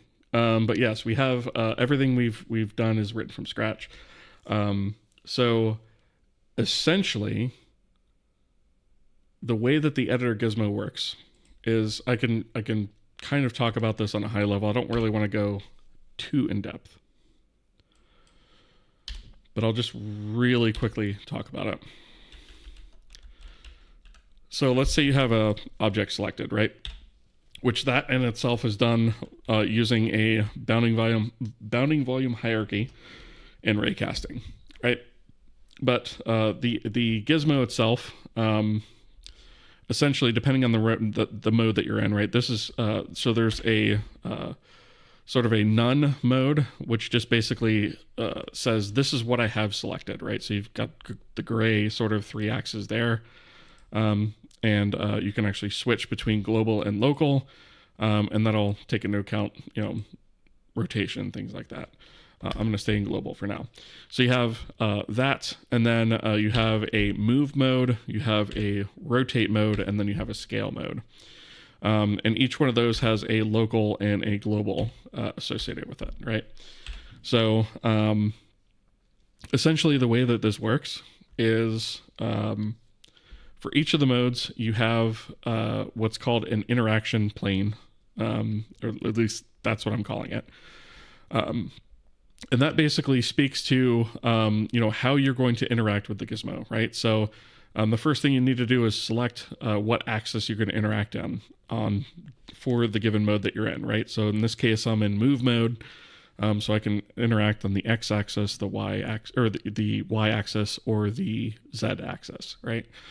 And so these each have essentially hitboxes that are defined. And when I'm in editor mode, I'm just constantly putting out raycasts into the scene and checking against those. So whenever I hit one of those with the mouse, it highlights that particular section yellow. And those are, transformed along with the gizmo. So whether I'm in local or global mode, it doesn't really matter. Those things work. And so once you've hovered over one, if you press and you hold down, then you begin an interaction. And what that does is it generates a plane for you to interact with in 3D space. And you can't see that plane, but it exists. And depending on the axis that you are selecting, and there is the ability to select more than one axis. You can actually do X, Y, Z, or you can do X, Y, or X, Z, or I'm sorry, Y, Z, or X, Z, or you can do all of them, right? And so, depending on which axis or combination of axes you're hovering over, depends on how that plane is oriented in 3D space. And essentially what happens is from that point, once you begin an interaction, we create a plane in 3D space that you then continuously raycast against. And you use that as sort of your guide in the 3D scene to say, this is where I'm moving along. So in global mode here, if I start interacting on the x-axis, I actually create, you can imagine a plane that exists right behind the x-axis, right? So it's perpendicular to it, or straight up and down.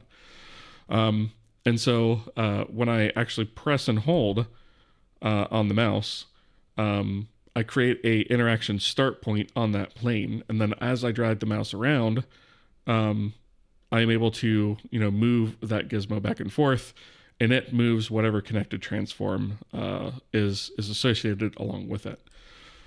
Same goes for the y-axis, same goes for the z-axis. It's just those interaction planes are created a little bit differently for each one.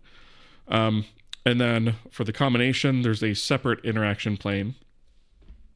So it generally, the interaction plane, you can think of it actually as kind of along with, it is kind of, I guess you could say parallel to this box, right? And so it exists along the x-axis, and you can move it around that way. Or this guy exists along the z-axis, you can move it around that way. Or this one exists along the y-axis, and you can move it around that way. And then the only other thing is when you have all three selected, it creates an interaction plane relative to the camera. And then you can, move it around relative to the camera.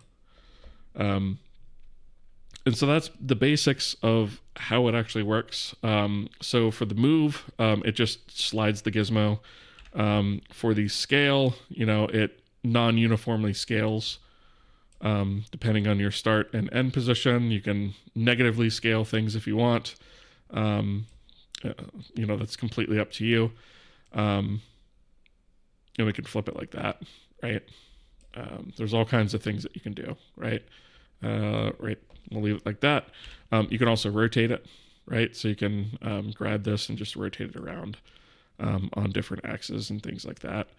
And so, all of these things basically create interaction planes that you interact with, and then all of your mouse work essentially works against that interaction plane, and that's how it works.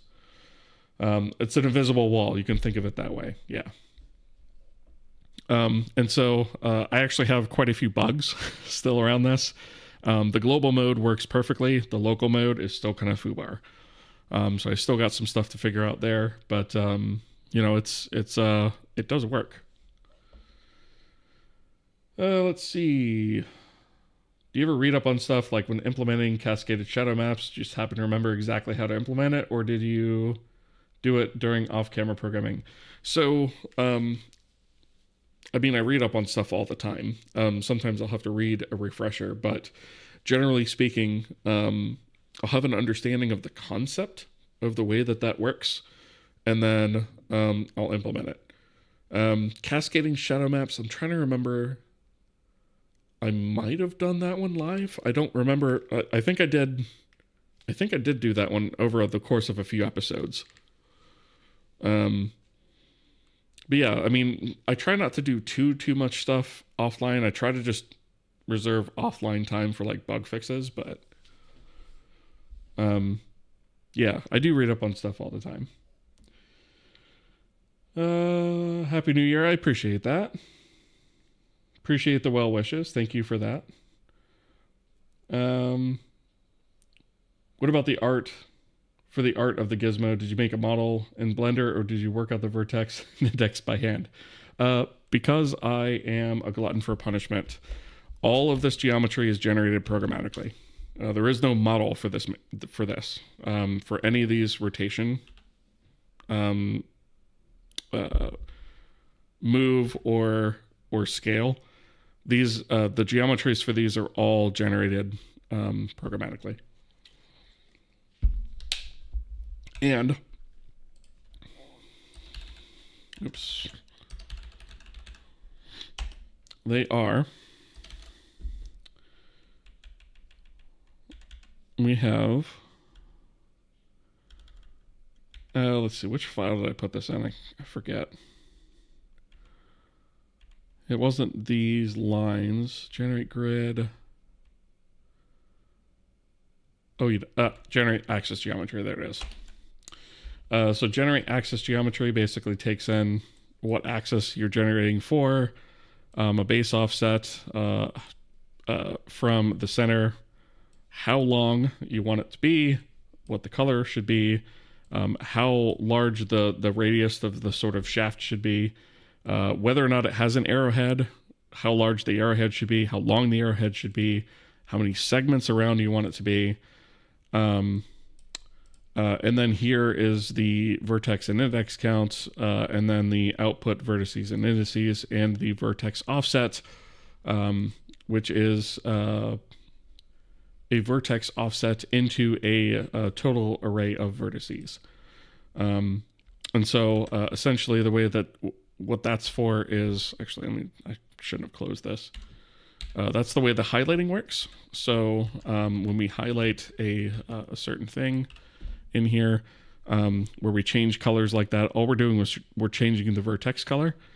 And so when I generate this axis geometry, I essentially generate the X, which is highlighted right now, and then I generate this Y, and then I generate the Z afterwards.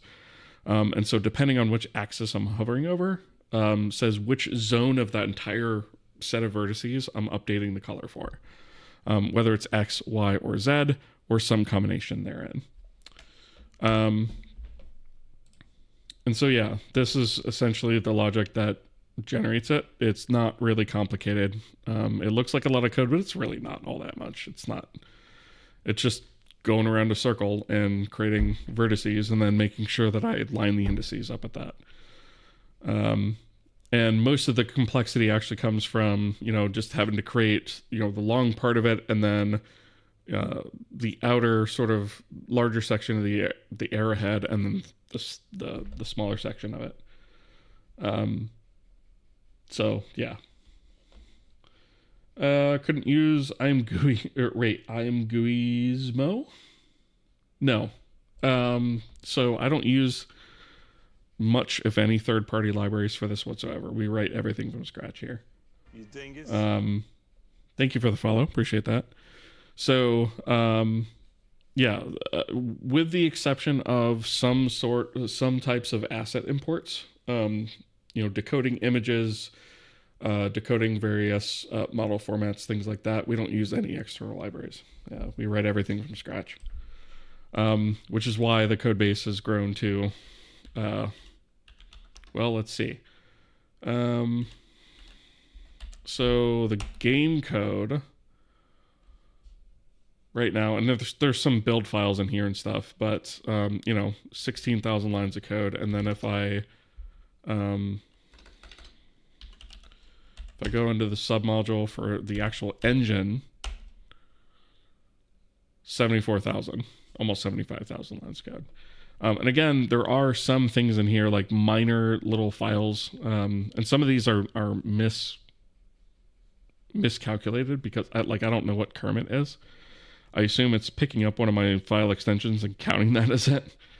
But yeah. Let's see. Funny enough, my soon enough aspiration is game development. Nice. Go for it. Going to meet him in the coming year at my parents' house. That's awesome. Yeah, pick his brain while you're out there. While you're at it. For sure. I know I would be.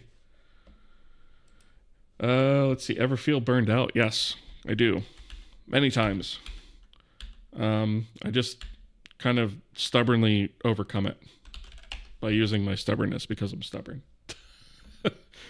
But yeah, there's been times where I'm just like, yeah, you know what? I need to take a day off. And, that happens. Or I take a day off or a week off or whatever. It happens. I do work a full-time job, outside of this. And I have other commitments. So, this is less than part-time hours per week that I put into this. But, every once in a while, yeah, I do have to step away. It is what it is. But, yeah, I've been at it for 4 years. Gonna be 5 years soon. But That's 5 calendar years, not 5 years of actual effort. Because, like I said, I put like maximum 10 to 15 hours into this a week. So, okay. So, the light thing is fixed. What else? Was there anything else I actually needed to fix tonight? Having to do with the editor. Let's see. I think all of our, oh, you know what? That spam error that comes up is really annoying. Handle validation failed because the handle is invalid. Why are we getting that?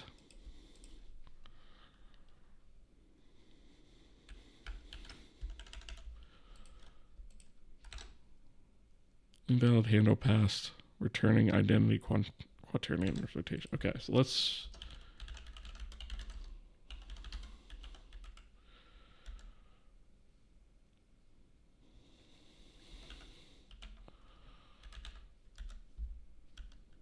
There's 2 places that can happen. World rotation get and world... And... Oh, okay. So... Transform system 432.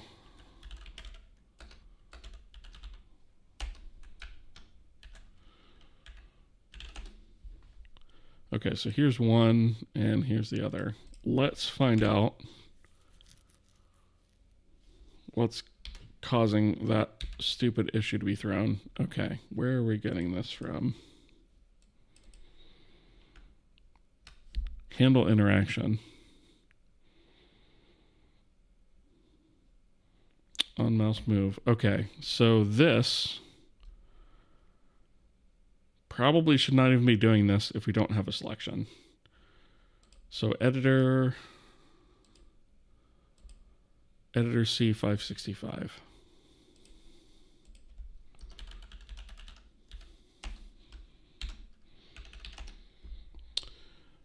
Okay, let's see. Let's do a has selection.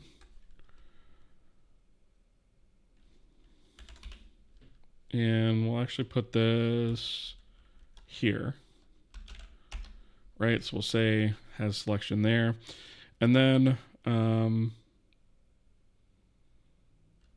if this is just a mouse move and we don't have a selection, then we're not going to do any of this stuff. So has selection.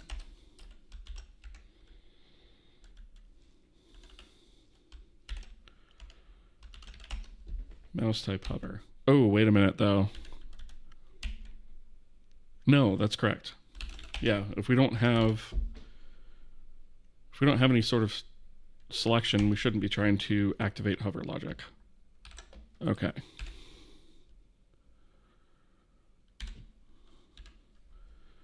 All right, so now I should be able to move the mouse around and we shouldn't get anything. Okay, so when I click this, now we should be able to highlight. I should be able to click off of that. I'm going to have to click this because I can select the water too. Okay, cool. That problem is fixed. Okay. I think this might actually be... I think this is a good place to wrap up for the night. I did do a bunch of fixes in the BVH. And I've got a bunch of debug code in here I could probably turn off at this point. All of the console spam, right?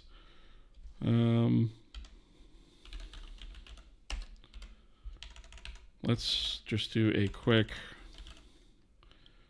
BVH query overlaps. Okay, nothing actually calls that. That's fine. Raycast. Okay. So I want to actually wrap don't want to get rid of this logging. So I think what I'm going to do is come up here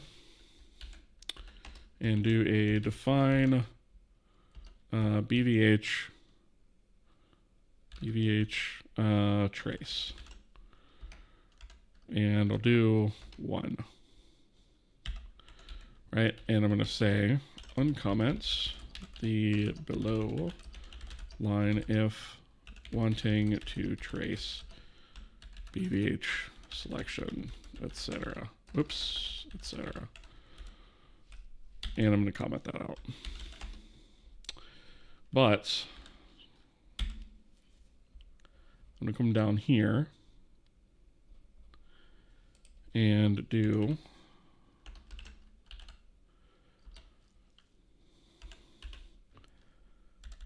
BVH trace around all of these.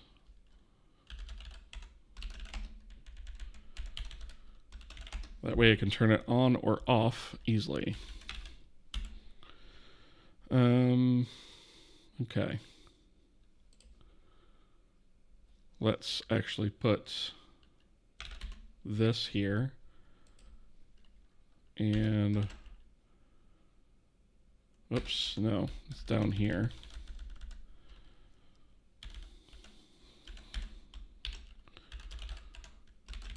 End of there. And we'll go ahead and grab this one more time and put here. Oops.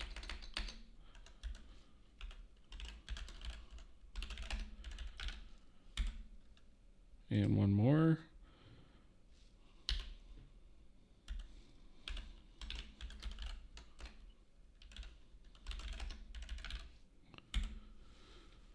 And one more thing down here. I think this is probably going to lead to some unused variables, but that's okay.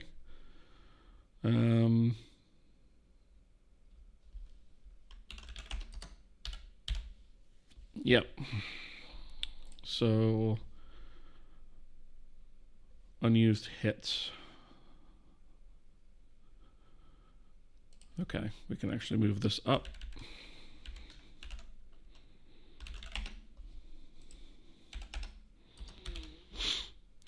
Okay, nodes tested. Oh, because we don't ever actually write to it. Okay, so I guess let's put this here.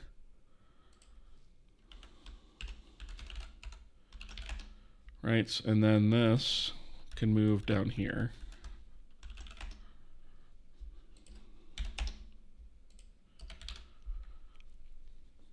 There we go. Okay.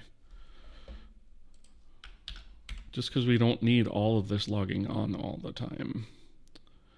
I feel like there was more of it. Yes. Let's see. Trace to leaf. Do we actually call that anywhere?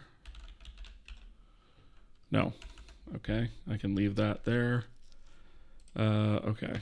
This is debug. We don't need this anymore. Delete that. Print node. This is all stuff for like debugging.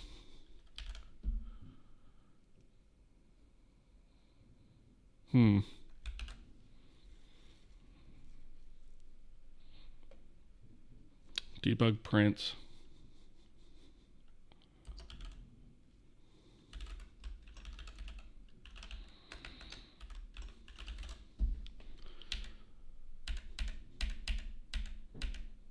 We do call it a couple times.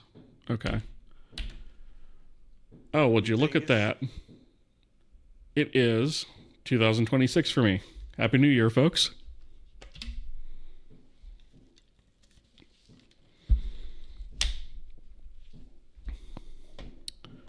Well wishes to everyone in 2026. Hopefully it goes a little bit smoother than 2025 for a lot of us, for sure. Happy New Year, guys.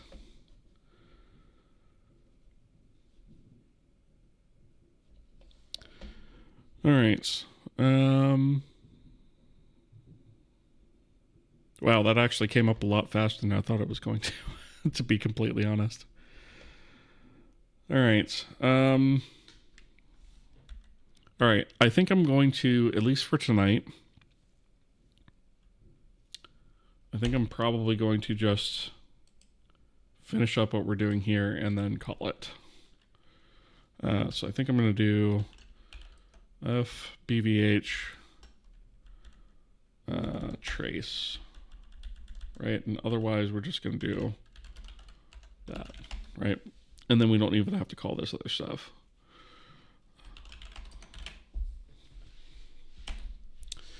All right. So let me just make sure that this runs and gets rid of the spam from the BVH.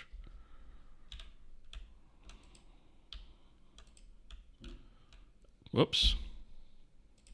Hit the wrong key again, apparently. I guess we'll just select this guy. There we go. Okay, so really all we should be seeing is just this kind of stuff, like,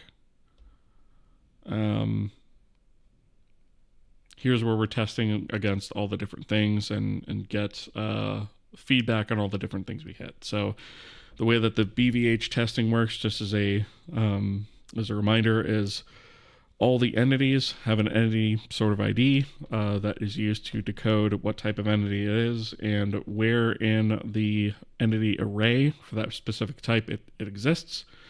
That ID is attached to each node in the BVH.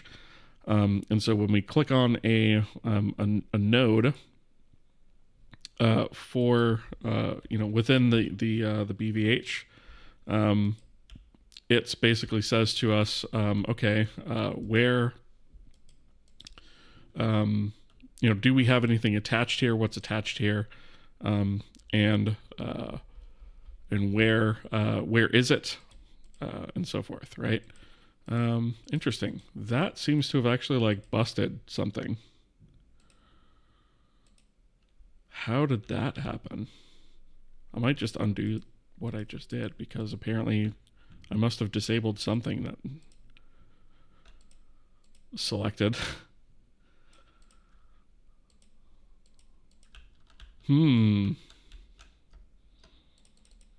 Okay. Let me turn this on for a second.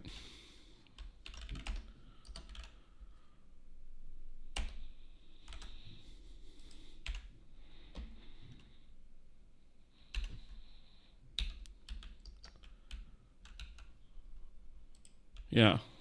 Okay. That's interesting. What on earth?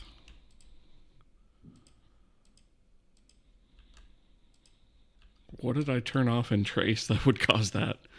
That's interesting. Okay. Well, I'm not going to worry about that tonight. I think we've made really good progress. I'm going to put a fix me in here. Disabling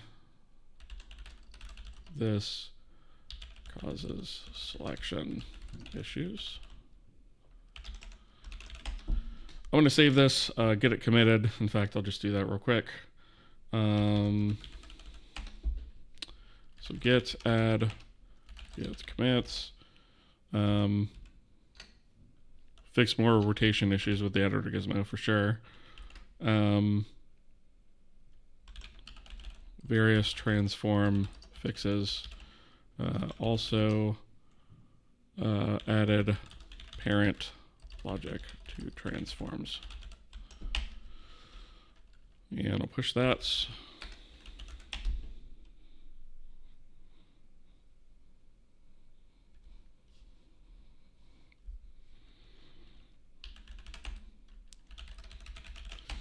And this is a whole crap ton of assets that I added, which I need to get into the manifest, but I'm going to go ahead and do it anyway. Let's see, what else do we do?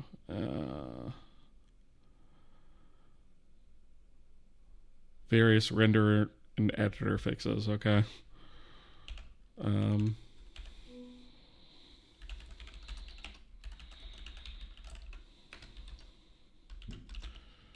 Various renderer and editor fixes. We have a no check-in. Luminoscene 1667. Okay.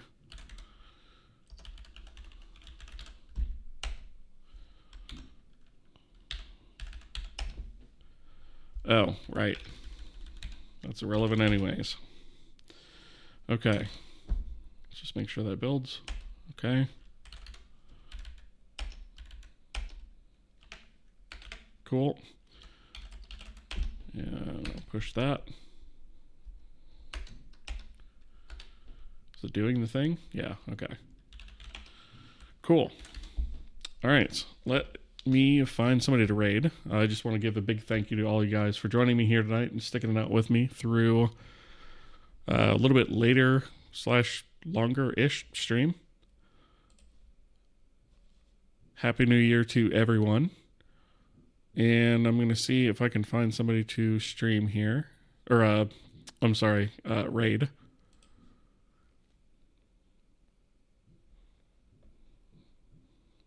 Let's see.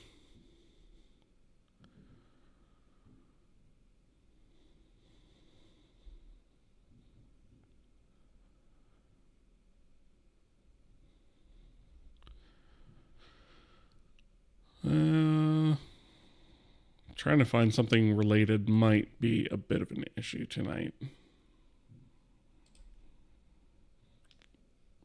We'll see.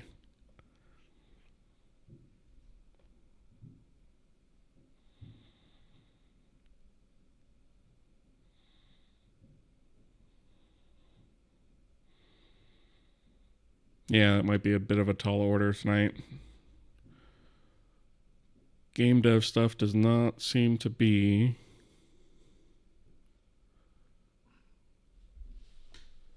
I should say low-level programming stuff is not really happening tonight. It doesn't look like. Okay. Let's check out...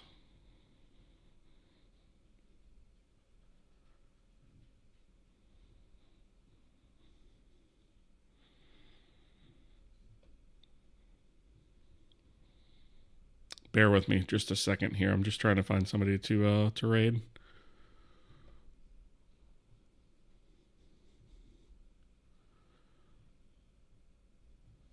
All right, I guess we'll go with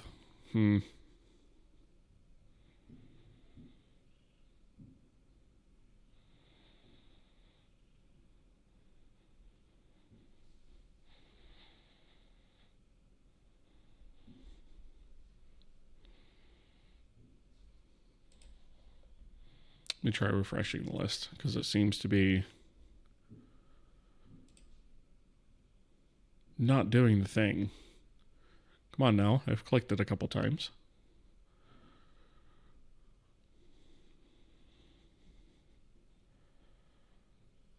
All right, I guess that one's not going to work. All right, I'll find a different one then.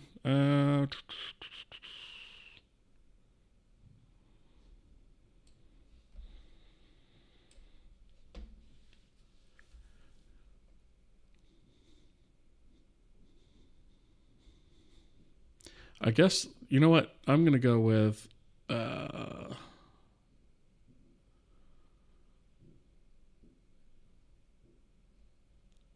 guess let's see what New Jank's up to.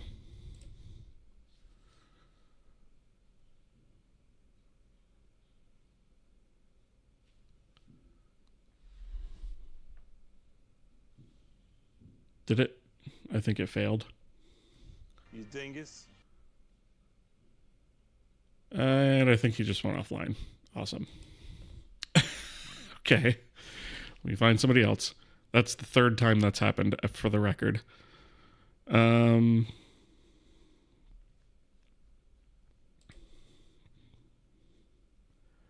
keeps failing because the people I keep selecting go offline. All right.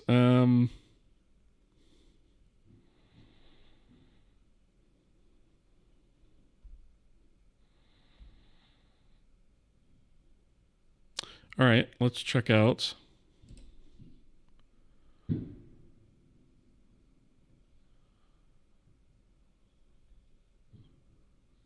Let's go ahead and raid Adagon Dev. See what they're up to. All right. Anyways, thank you guys so much for joining me here. I appreciate each and every one of you guys. I really appreciate you guys showing up.